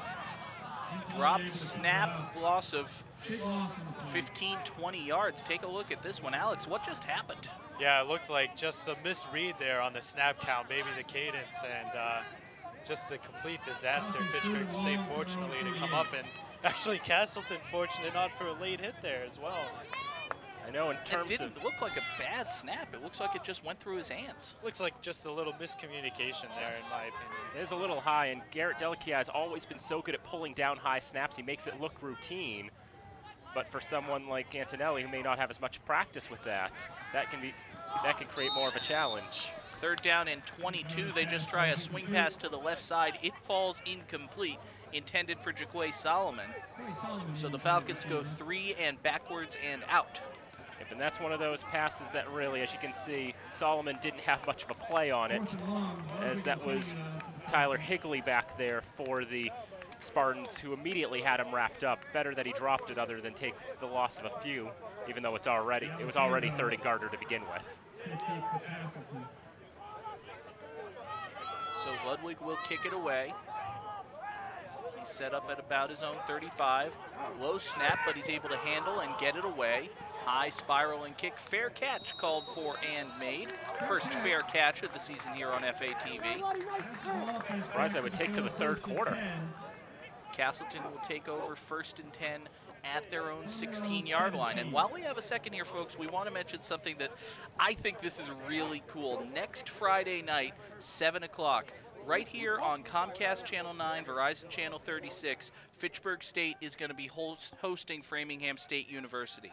At the same time, over on Comcast Channel 9 or Verizon 37, Fitchburg High School is going to have their home opener. 2 games at the same time on 2 different FATV channels next Friday night. Kickoff for both of those games is at 7 o'clock. Back to live action here. Tancredi is rolling around in the backfield. He just chucks this ball out of bounds. I suppose they're going to say there was a man there, but it really looked like he was attempting to complete that pass to Jeremy Garcia on the Falcon bench.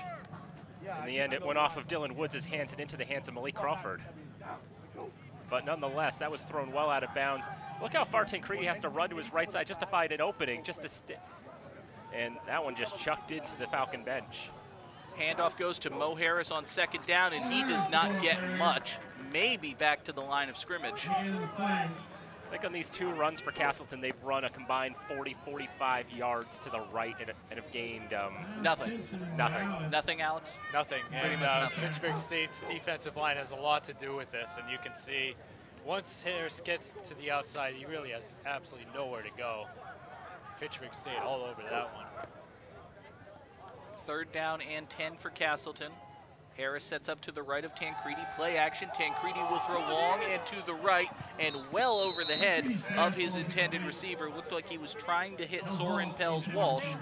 Soren Pels-Walsh is not 15 foot tall, nor is he the Flash, so he could not make the catch. He has a Scandinavian name. That's about as much as I can say about that pass. It was 5 yards overthrown, just too much out of Tancredi there, trying to make something happen, and nothing happened.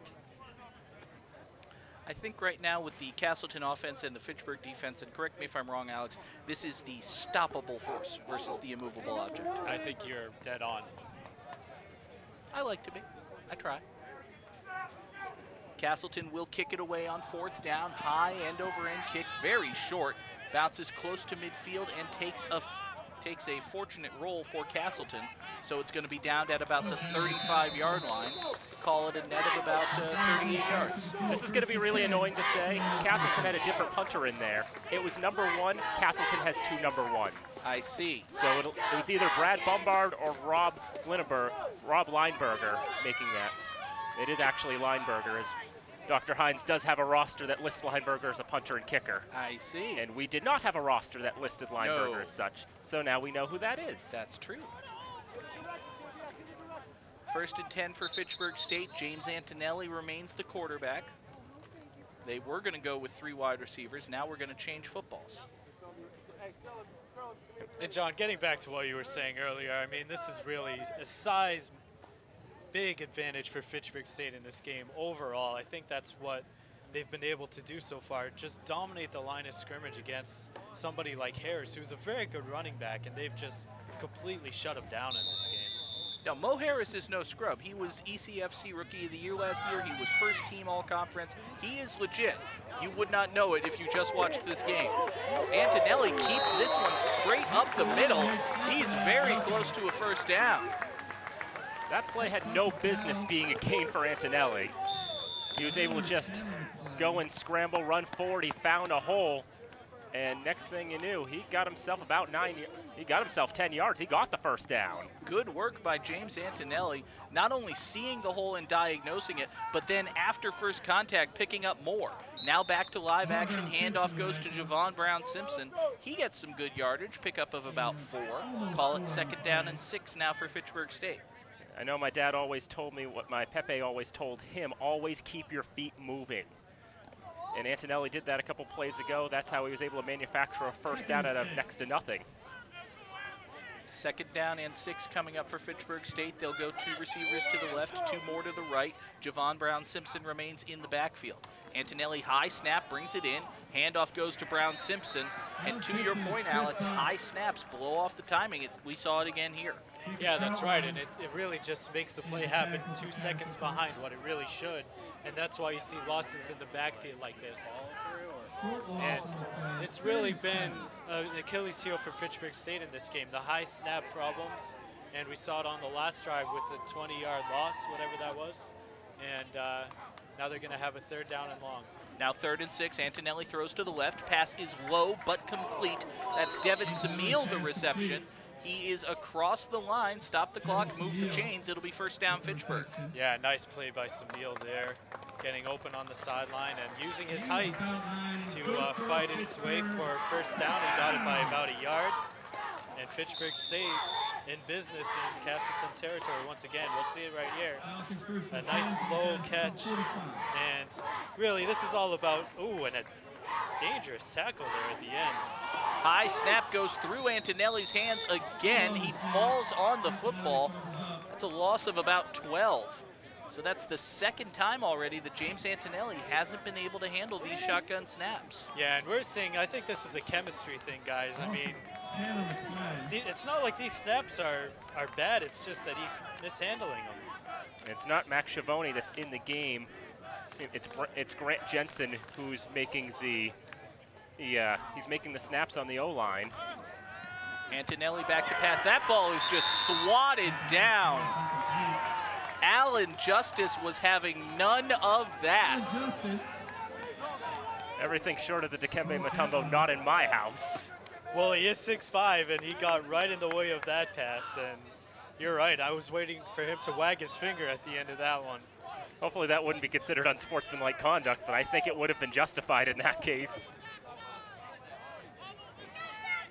Grant Jensen, to point out, he's from Fitchburg, but went to Oakmont. Antonelli back to pass on 3rd down. He will go long. Pass is short and wobbly and falls incomplete. Intended for Jake Elaine. Had to come back and knock it away from Jody Alessandro. It falls harmlessly incomplete, and Fitchburg will kick it away. Well, we've already seen Elaine make one of those catches today, a 36-yard catch. And this time a different quarterback, but trying to gain the same result. He had to jump over the defensive back into Alessandro there. And it was a good effort. Just couldn't quite pull it down. So the Falcon offense with their backup quarterback and their backup center marching backwards, and Ludwig will kick it away. This is a very good punt. Another high spiral and another fair catch made at the 15-yard line by Joe D'Alessandro. Well, we have a moment we can do an out-of-town scoreboard, see what the rest of the conference is up to. Hit me with it. All right, so yesterday Mass Maritime played in the Chowder Bowl against SUNY Maritime, and the Buccaneers, Mass Maritime, coming away with the victory 28-24, first win of the season in their first game for Mass Maritime. We'll be seeing them in a few weeks. Worcester State lost last night to WPI 41-7, bit of a rough go there, but WPI always strong. Today, Bridgewater loses their second game in a row to Keene, 15-14. Framingham drops their first game of the year, but they're taking on a ranked team, number 16 in the nation, SUNY Cortland.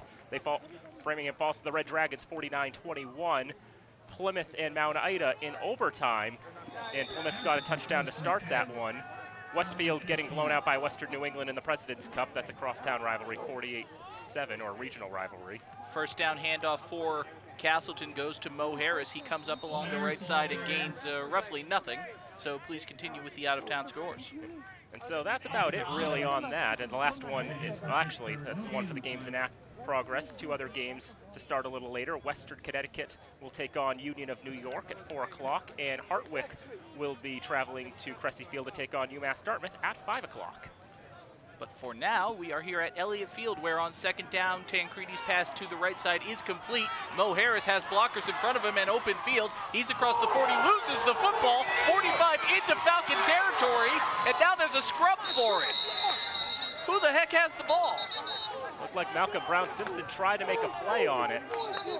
And it's gonna be Falcon ball. After such a great run there by Mo Harris, he coughs up the football, and the Falcons will take it back. An incredible swing of momentum on that play. Take a look at this one, Alex. Walk me through what just happened here. Yeah, this is Mo Harris, and we see him right here in the open field. And I don't know who you guys see make the play there, but just see him lose the football, and then it's bouncing around. Malcolm Brown Simpson dives for it, can't get it. Somewhere in that pile, horrible things were happening to each other, but the Falcons wound up with the ball. That's the most important thing to take out of it. It looked like it was going to be a great play for Castleton to get them right back in the thick of it in terms of the momentum of this drive. But all of a sudden, it comes to an end, and the Falcons have it. First down and 10, Fitchburg State at their own 40-yard line. Handoff goes to the left side. That's a nice hit on Jaquay Solomon. Solomon actually sort of leaping over the hit by D'Alessandro. Yeah, that was D'Alessandro getting in there and really taking out some frustration. It looked like a low tackle there. And Fitchburg State stopped after a 4-yard gain. Now, we did see Garrett Delici warm up, but it has been Antonelli for this entire second half. His pass to the right side is complete here on second down. Not much of a gain there. Herbert Acosta getting about a 1-yard gain on the right side. Had to spin off a tackler just to get back to the line of scrimmage. I mean, that's going to be the downside with throwing those near parallel swing passes to the right or left, is you've got to work a little harder to get back to the line of scrimmage and get those yardage. Get the yardage there. Now, third down and 5 for Fitchburg State, possibly the last play of the third quarter as we duck under 25 seconds to play. Motion to the near side for Fitchburg State. Antonelli takes the snap, throws left side. That pass is complete. A nice threading of the needle there. First down, Fitchburg State. Herbert Acosta with the catch. Yeah, very nice catch, and like you said, very tight coverage here. And Acosta making a nice grab, sticking his hands out and finding the football into Castleton territory. Probably the best pass we've seen James Antonelli throw, Dan. Absolutely, and for Antonelli, you know, just to get hit the, I don't know what expression I want to dig out of my box here. Get his feet wet. That'll work. Feel his oats. Nonetheless, for Antonelli, the point is, make hay while his sun shines. I'll shut up now. I've never heard those, the last two that you came up with, but for Fitchburg State, I mean, for Antonelli to get his feet wet, to sort of get comfortable under center and get more comfortable with making those plays, and I'm just using comfortable over and over again. But that's, I think, the main point I want to make. Antonelli's comfortable, and that's a good thing, is what you're trying to say, as we end the third quarter with Fitchburg State leading this one 21-3. And while we have a second, we want to thank once again all of the partners who make this possible, as well as all FATV truck events. We want to thank the underwriters of this event: Workers Credit Union, MART, Fitchburg State University, Minuteman Press, Acme Carpet One, Rollstone Bank and Trust, Unitil, the Sentinel and Enterprise, Vector 5, and Hub International. Big thanks to the underwriters of FATV. And also, while we have a second, Alex, why don't we thank the excellent and talented volunteer crew that helps make this event possible? Yeah, absolutely. And can't get a better director than John Dexterous in the truck. Travis Falk, tech and audio. Dave Oster also on the truck as well, doing tech and audio. Dave Oster did about 16 different things helping set up for this game. Yeah, he's just a tremendous asset for FATV, Dave Oster. And Matt Carroll on camera, along with Ty Dorsey, newly 21 Ty Dorsey. So I wonder if, he's... Drinks are on Ty tonight. Yeah, drinks are on Ty tonight. Okay. Tim Dowson on camera, along with Scott May up on the lifts. And I'll get back to it in a second. First play of the fourth quarter, Antonelli fakes off the handoff to Jaquay Solomon. He'll take it himself, go up the middle of the line. Doesn't look like he got back to the line of scrimmage on that one, though. He's going to lose a yard or two. And then us in the booth. There's us. We don't have to say our names. I'm John Gugarty. Who are you? I don't know. Okay. And we have Dan Bove, according to the talent roster. But you're Danny Bolak, right? That is correct. Okay. We want to get that accurate.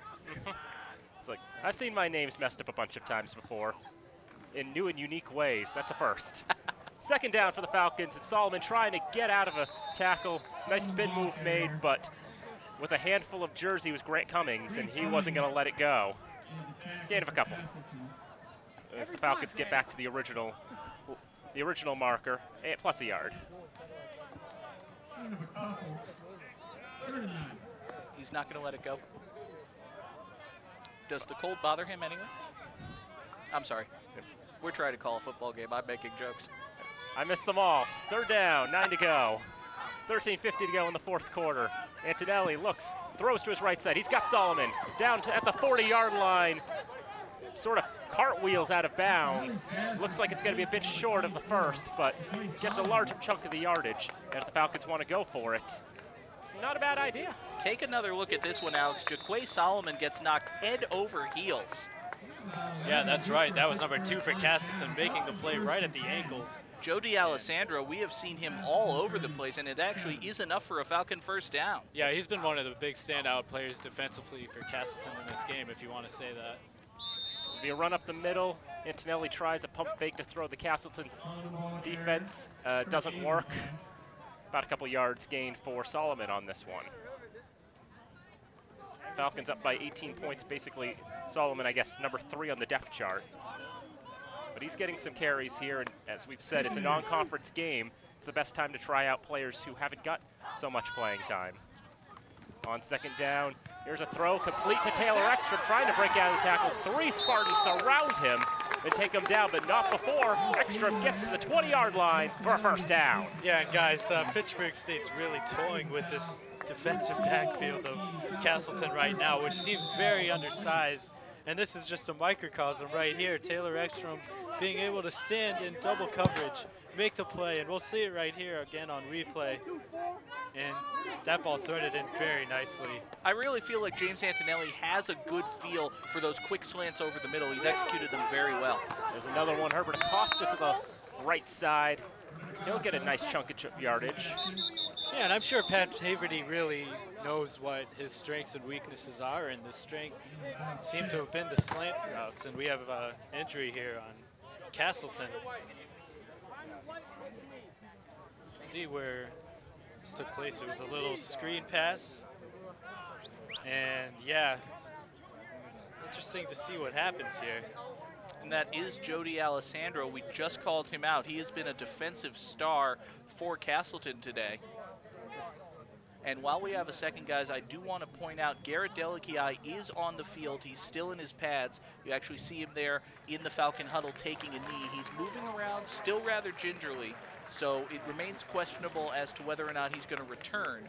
but he is available and he is on the sideline as D'Alessandro is helped off the field. For Delakiai, the fact that he's being held out of this game presumably for his own good definitely helps matters.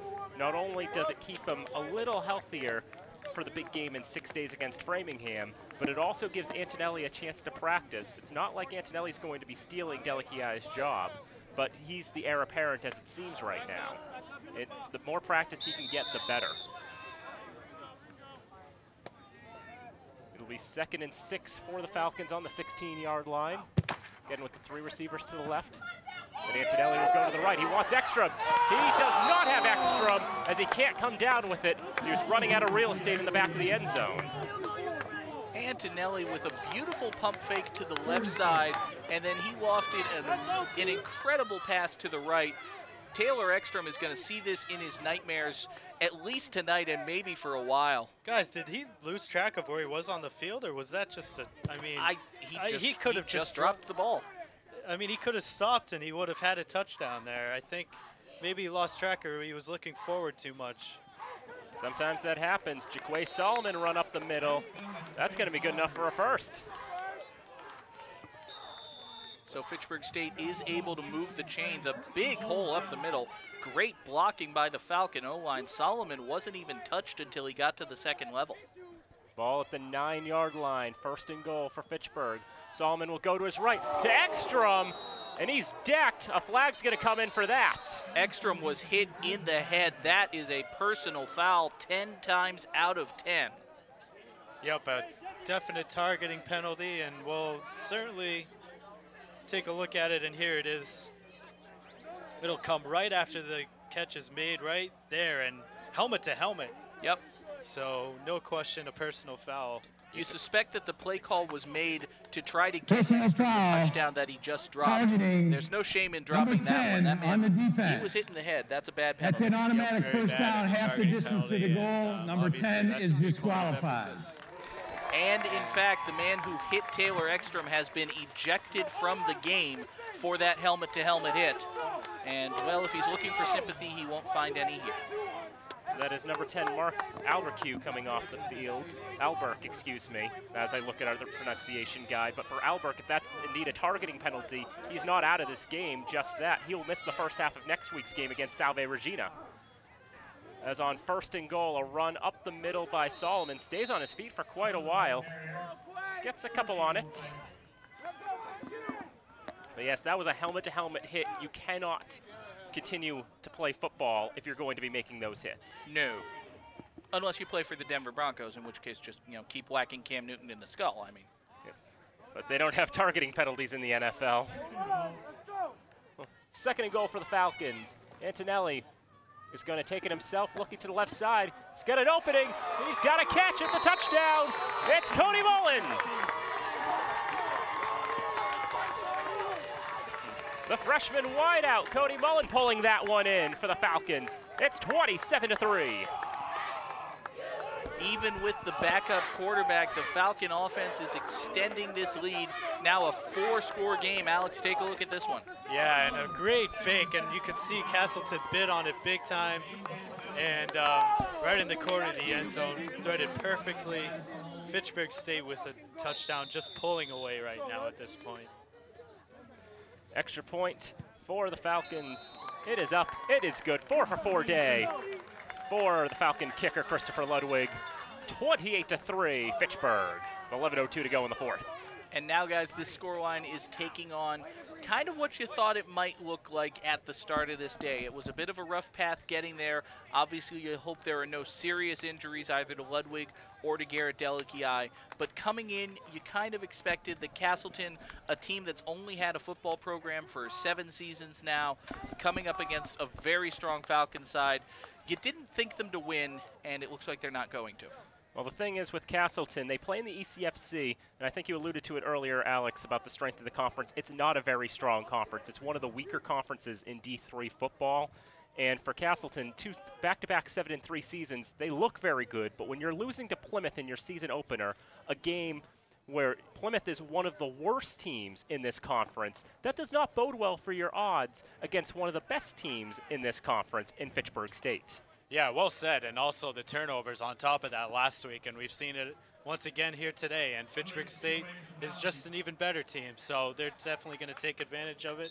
And that's what we've seen so far here today. And 28-3 looks every bit of how much in control Fitchburg State has been in this one. Castleton has turned it over 5 times. Fitchburg has turned it over 3 times. Kick is away. It's picked up by Mackay Hawkins, who will run out to the right side, trying to get as much as he can. It'll run a long way to get to the right side to begin with. In the end, he makes it up to just short of the 30-yard line. Yeah, and guys, just a little observation here in the second half. Not as much penalties, and this has moved along quite fluently. Well, now you've jinxed it. It's like 2 umpires saying in the 6th inning of a baseball game, oh, this is going along really quickly, and then the next inning takes 2 hours. And I mostly just told that joke to make Dr. Hines laugh, and it worked, so I'm happy. Falcons had 107 penalty yards against them coming into the quarter, and coming into the half, and they remain at that mark. We'll see if they can keep the discipline up. And 52 to go in the quarter, 1st and 10. Looks like a rollout to the right side. It'll be a gain of a few yards for Luke Tancredi.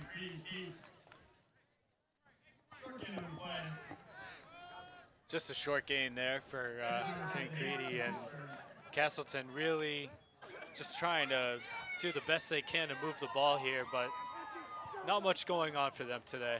For Tancredi, this is his 4th career appearance. I'm looking up the numbers now. We're going to have a timeout here called by the Falcons.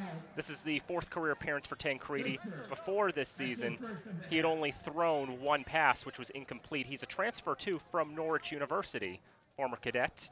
Moved over to another side of Vermont.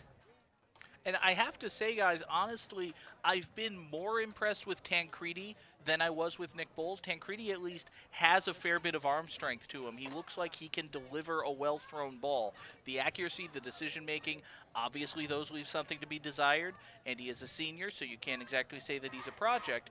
But if I'm Castleton, if I'm looking forward trying to salvage some success in this season, I would say Luke Tancredi is probably my quarterback. I would say so as well from the play we've seen out of him, although it's been a bit tough for both of them. For Tancredi, he is 2 of 7 right now, but has thrown for 54 yards. Like I said, degrees. Yep, Nick Bowles was 7 of 14 for 32, and both of them completed 1 pass to a player in yellow. But Bowles was a pick 6 and Tancredi wasn't, so he's got that going for him. 2nd and 7, Tancredi will throw deep down the right side. He wanted Pels Walsh. He was never going to get him. No, there were 2 Falcons who were closer to that ball. There were a couple of Spartans on the bench who were closer to that ball. The side judge was closer to that ball. I think that one fan in the gray shirt over the fence there, he was closer to that ball. However, not well thrown. However, for Castleton, there was a penalty against Fitchburg. Of course there was. Yes, there was. What did somebody say about flags? I'm glaring at you. You're not... Just going to pretend nothing happened out of that one. Looks like defensive hold, I guess. I didn't actually see the signal, but it's 10 yards, so that sounds like what it was to me. 1st and 10 is incomplete to the left side. Pass there was intended for Corey Brimmer, the backup running back for Castleton. So for Tancredi, it's also a matter of getting on the same page as his receivers. After all, Bowles at least has had 1 extra game worth of action to work with. And now a flag. And we're going to get a false start against Castleton. Mark them back 5 yards for that. Offense, numerous players. 5-yard penalty. 2nd down. Well, that's our official there. Numerous players. Reminds me of the swinging door play that the Colts tried. The entire, was it the entire line? Pretty much, yes. 2nd and 15, roll out by Tancredi. Tries to throw. Hard pass incomplete. He threw a fastball there. He's looking for Pels Walsh again, thinking, you're a good receiver. Pull this one in, why don't you? This is a 98-mile-an-hour 2-seamer here that we'll see. Look at that. No wonder he couldn't catch it. That ball was thrown very hard, and it wasn't terribly accurate. Sort of in the hands of Pels Walsh, but again, far too much oomph. Was unnecessary. 3rd and 15. Tancredi will roll to his left this time. He is being pursued, and now he's just going to throw it. Oh, he's trying to throw it away. He missed the sideline, And Trey Watson missed the ball. Trey Watson, it looked for a second like he was just going to curl up in a ball and roll to the sideline and hope that he could find a hole. Trey Watson, another one where he's going to be seeing that in his dreams tonight. He's going to have a win, and he's going to be happy with the fact that the team won. That ball just went right through his hands. You can see him with his hands on his shoulders walking back right now. He is not a happy camper after that one. He knows he should have had that one, but at least he's got an interception on the day. Yes, another would have been nice, but right now you're up by 25 points, and now we have another punt here, and that one not as strong off the foot of Lineberger, but it's going to take a bounce. Jake Elaine back there to take it. It was Ekstrom before. So again, trying to switch up the personnel. Elaine will let it go, and it takes another nice bounce. It's going to be a pretty nice punt there for Lineberger. And this is probably a terrible thing to say about Castleton, but their best plays today have been their punts. I was just going to say that. I really was. So, well made, point well made. That's what I was trying to say. God. There's water in this water, right? I hope so. So it's a long day, guys. It's a very long day. 9:38 to go, fourth quarter. Falcons up by a quarter century. And there is straight gin in that water bottle, by the way. I would like to say that that's not true. You can't prove it. It'll be 1st and 10 for the Falcons. Well back there, but we'll see how far they can dig. Cody Mullen's got the catch here. Moves around, gets to the 20-yard line. It'll be 2nd down for Cody Mullen. First name is Dakota, goes by Cody. He's a freshman from Lynn, went to Bishop Fenwick. As we mentioned before, lots of players from Lynn on this team, 11 of them. One of 11 players, yes, from Lynn, Massachusetts on the Falcon team. You see the replay on your screen, how that all developed for Mullen, how he came down with what should be his 3rd catch of the day. And that is correct. Going to run this play clock down. It's to 7 seconds and counting. Usually don't see the play clock go that low. That was not the right play. As Antonelli tried to hand off to his right side, Sullivan went to his left. You guys can take this one. I mean, okay. Antonelli thinks it's a handoff to the right side. Solomon either thinks it's a handoff to the left side or it's a pass. You've got your backup quarterback and your 3rd string running back, and it's the first home game of the season, and oh my God, is this game over yet? This Falcon team does not go with an I formation. It'd be an excellent setup for an I formation play. That is not that. No. So 3rd down, throw, complete to Mullen. It's not going to be enough for a 1st down, but another catch for Mullen, his 4th of the day. Falcons are very much in sit on the ball and run out the clock mode. Nice safe passes, handoffs that occasionally actually go to the running backs. The Falcon offense is trying to put this one in the books. That's all they're trying to do. 11 receivers with catches today, which is also worth noting. It's all about padding the stats at this stage, isn't it? Yeah, Jake Elaine actually has the most yardage, and he only had a 1 catch, but it was for the 36 yards. After that, Ekstrom 3 for 30, Samil 3 for 23, Satterwhite 2 for 23. Mullen now at 4 catches on the day. Antonelli is now 10 of 15, or 11 of 16 now, as we get the punt from Ludwig. Another good kick by Ludwig. And look who's returning it for, and it looks like D'Alessandro is back in and healthy, and that's good to see. And there is another flag down after the play, and that's not good to see. We'll see who it's going to go against. But we've seen a lot of laundry come out of the pockets of the officials today. This would be the 17th accepted penalty. Wow. Wow. And so they'll discuss things. They're discussing everything with the Fitchburg sideline, so it implies the penalty will be against Castleton. That'd be their 6th penalty. They've only lost 40 yards on that today. So at least their discipline's held up a little bit. There's one of their positives. 2 for 14 on 3rd down is one of their negatives. Yep.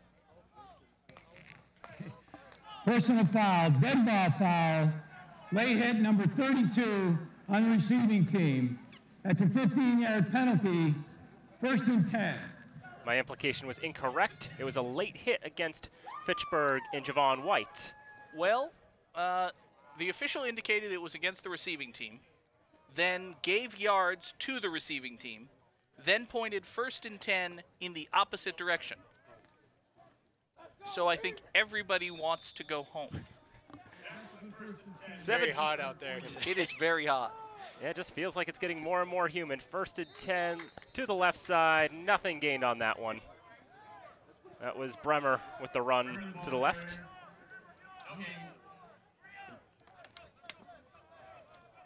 Not much to really say on that one. Bremer ran to the left side. The Falcons line caught them. And it's 2nd and 10. Nobody's got what they started with, although Mo Harris is still in the game, shaking off several tackles. He's not going to get back to the line of scrimmage, and it'll be minus a yard. Mo Harris, certainly among the main skill position players, your quarterbacks, your running backs, he is the only starter left in the game. He has to be thinking, why am I the only starter left in this game?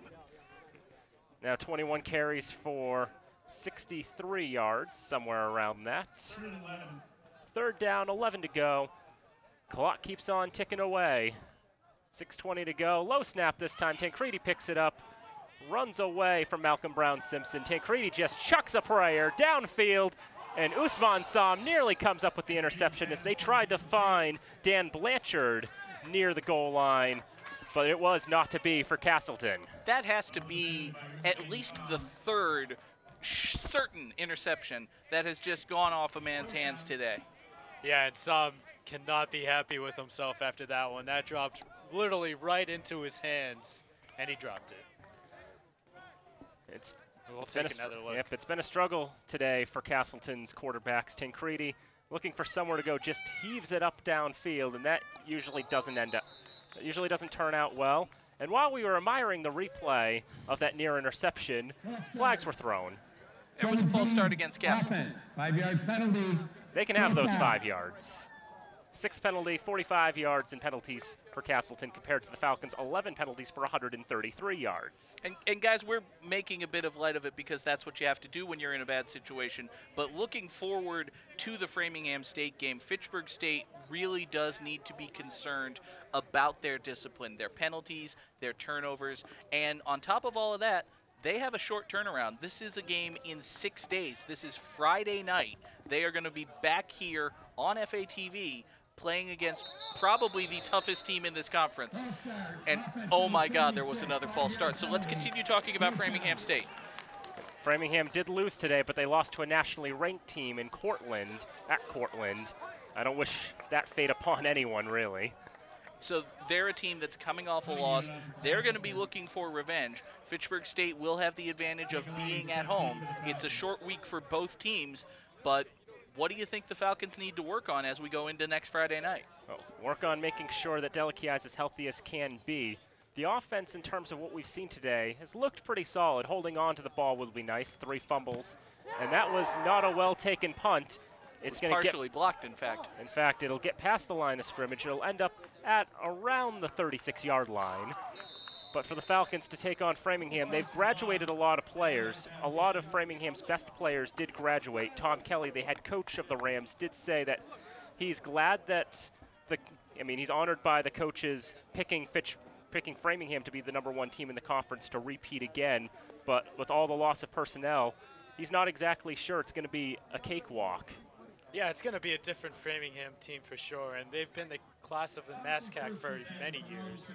But I think it just speaks to the emphasis of how Garrett's going to do. He could very easily be the difference in a Fitchburg State win or a Framingham State win. Well, we've seen his resiliency time and time again. I want to say he's being held out of this game for his own good. 1st down, throw to the right flank for Herbert Acosta, and Herbert Acosta's helmet gets knocked off as the helmets clash there. Not as bad as the last one that we saw in the helmet-to-helmet. Acosta will have to go to the sideline for a play. But nonetheless, looks like he'll be all right. Yeah, and we'll see the replay here at the very end. Let's see who comes in on Castleton here. And really helmet-to-helmet. It goes helmet-to-helmet, but it wasn't the intention. It wasn't the target. It was just the 2 players coming together. And Acosta's 5'5". That's true.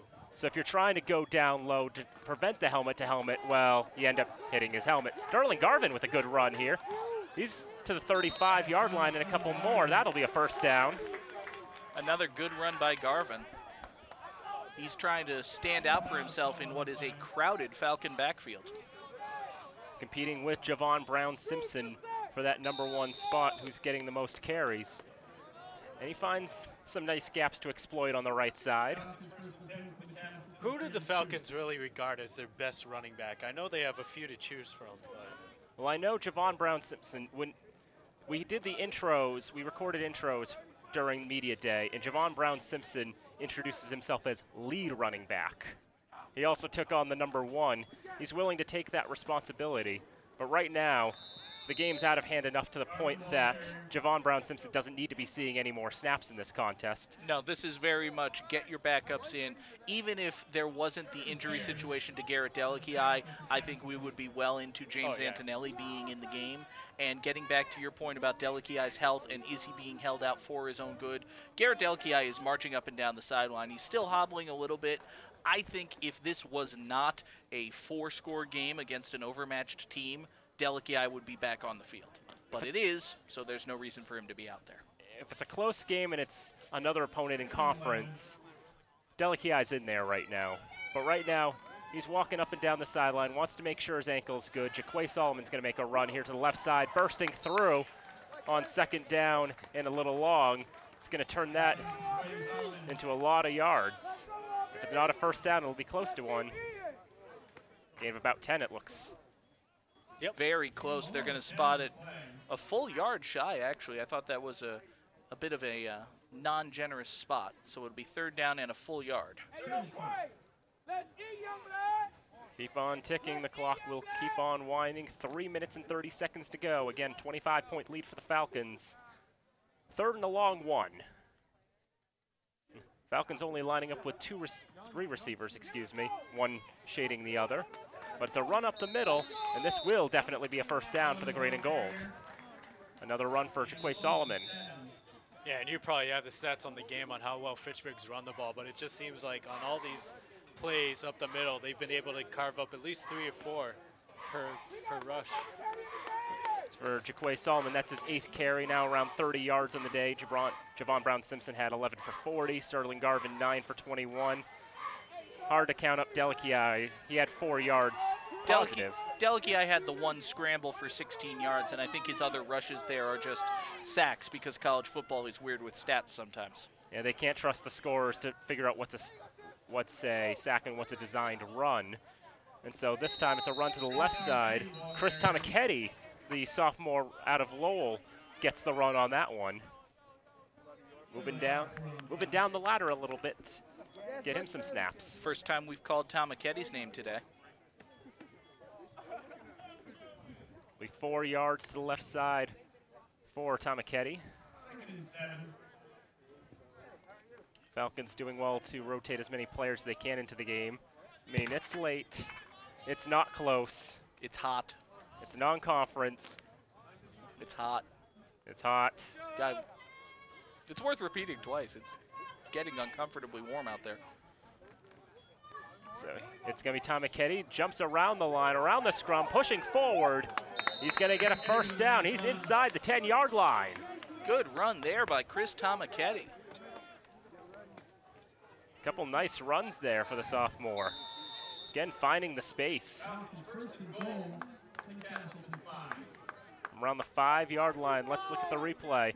Tomaketti has nothing of that grind up the middle, and he just jumps out to the left side. That's great work there by the left tackle, William Rennie, number 79, just opening up a hole, and Tomaketti did a good job finding it.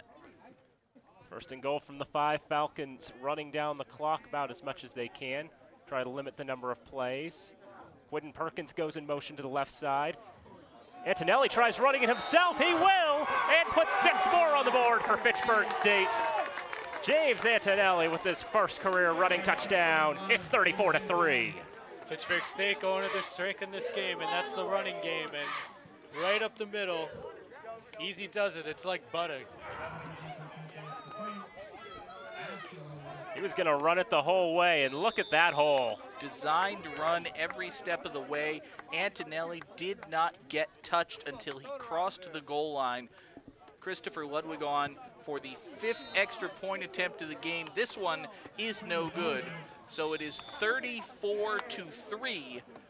I don't think Castleton's going to make a comeback in this one. Sounds very unlikely. If Castleton wins this game, it'll make SportsCenter. Yes, it will, in fact. 70 seconds left, down by, it's a 5-possession game. 4 possessions, I guess, actually. A lot of extra points I'm trying required. to think of a way where you could get 31. Yeah, you can get 31 points in only 4 possessions. Yep, You just need 4 touchdowns, 3 of which come with 2-point conversions. There you go. And then you need an extra point there too. Right. Or Which might be harder than the 3 2-point conversions, giving Division III kickers. Yep, you're probably just better off taking the 4 2-point conversions and getting the 32. And then you win. But probably not going to happen. Very unlikely. Less likely than Leicester winning the Premier League last year. It's about the same. 5,000 to 1 odds. It's about the same. All right. Will you give me 5,000 to 1 odds? Will you give me 1 to 5,000 if I bet on Fitchburg? Yeah, I didn't think so. I was going to say I'd give you 1 to 10. Let me get my wallet real quick. Booted downfield with 70 seconds to go. Castleton trying to make the return to the right side. Some nice moves going up the right sideline to the 30-yard line and a big shove back at the end.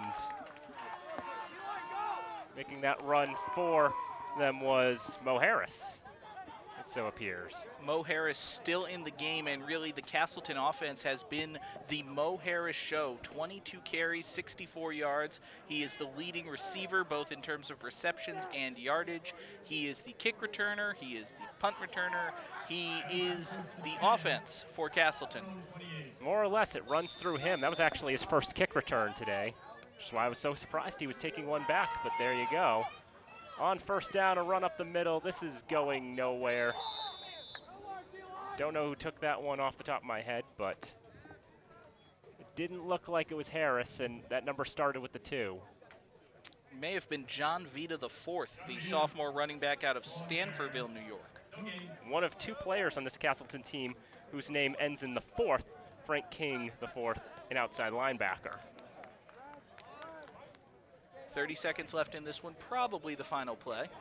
Probably. Looks like it'll be another run for not much of anything. And now we'll keep the clock running down with 15 seconds to go. Can't imagine these 2 teams want to do another play. Probably not.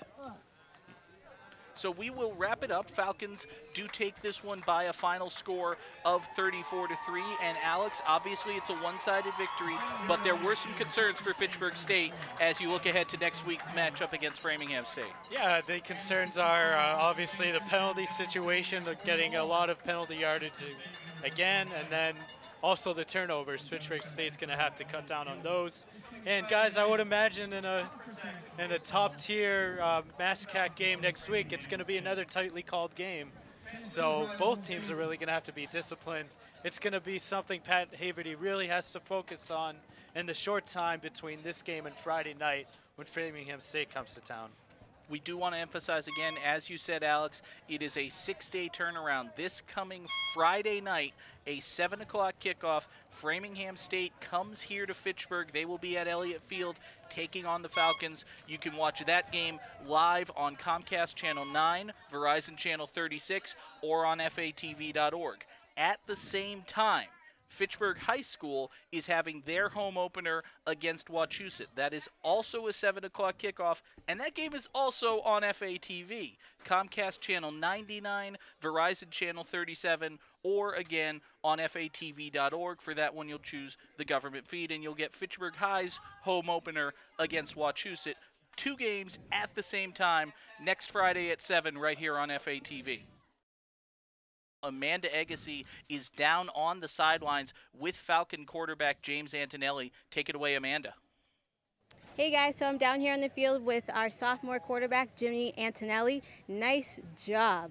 You saved the day. Look at that score, 34-3. Tell me emotions going through the second half and really bringing in your team to that win, especially running in that last touchdown. I mean, obviously I was a little nervous at first, but we practiced all week together as a team, and I just trusted the big guys up front, and they did everything for me, and I just followed them, and they led us to the end zone.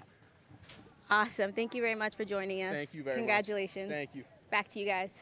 Thank you very much, Amanda, and thanks as well to Jimmy Antonelli and the entire Falcon team. We're very excited about the access we have to the coaches, the players down on the sidelines. You saw it a bit today. We're going to take it all the way through the Falcon home season. My thanks again to Alex Bogdasarian and Dan Bolak, our talented crew. I'm going to read them off one more time. Our director, John Dextrays, Travis Falk, our technical supervisor, Dave Oster, did a million zillion things, including audio and camera. Matt Carroll, Ty Dorsey, Tim Doust on cameras, Scott May running the audio for us today. Again, Alex Bogdasarian and Danny Bolak, Amanda Agassi down on the sidelines for you. I'm John Gugerty. We will see you next Friday night, 7 o'clock. The biggest game of the season so far, Framingham State, right here at Elliott Field on FATV.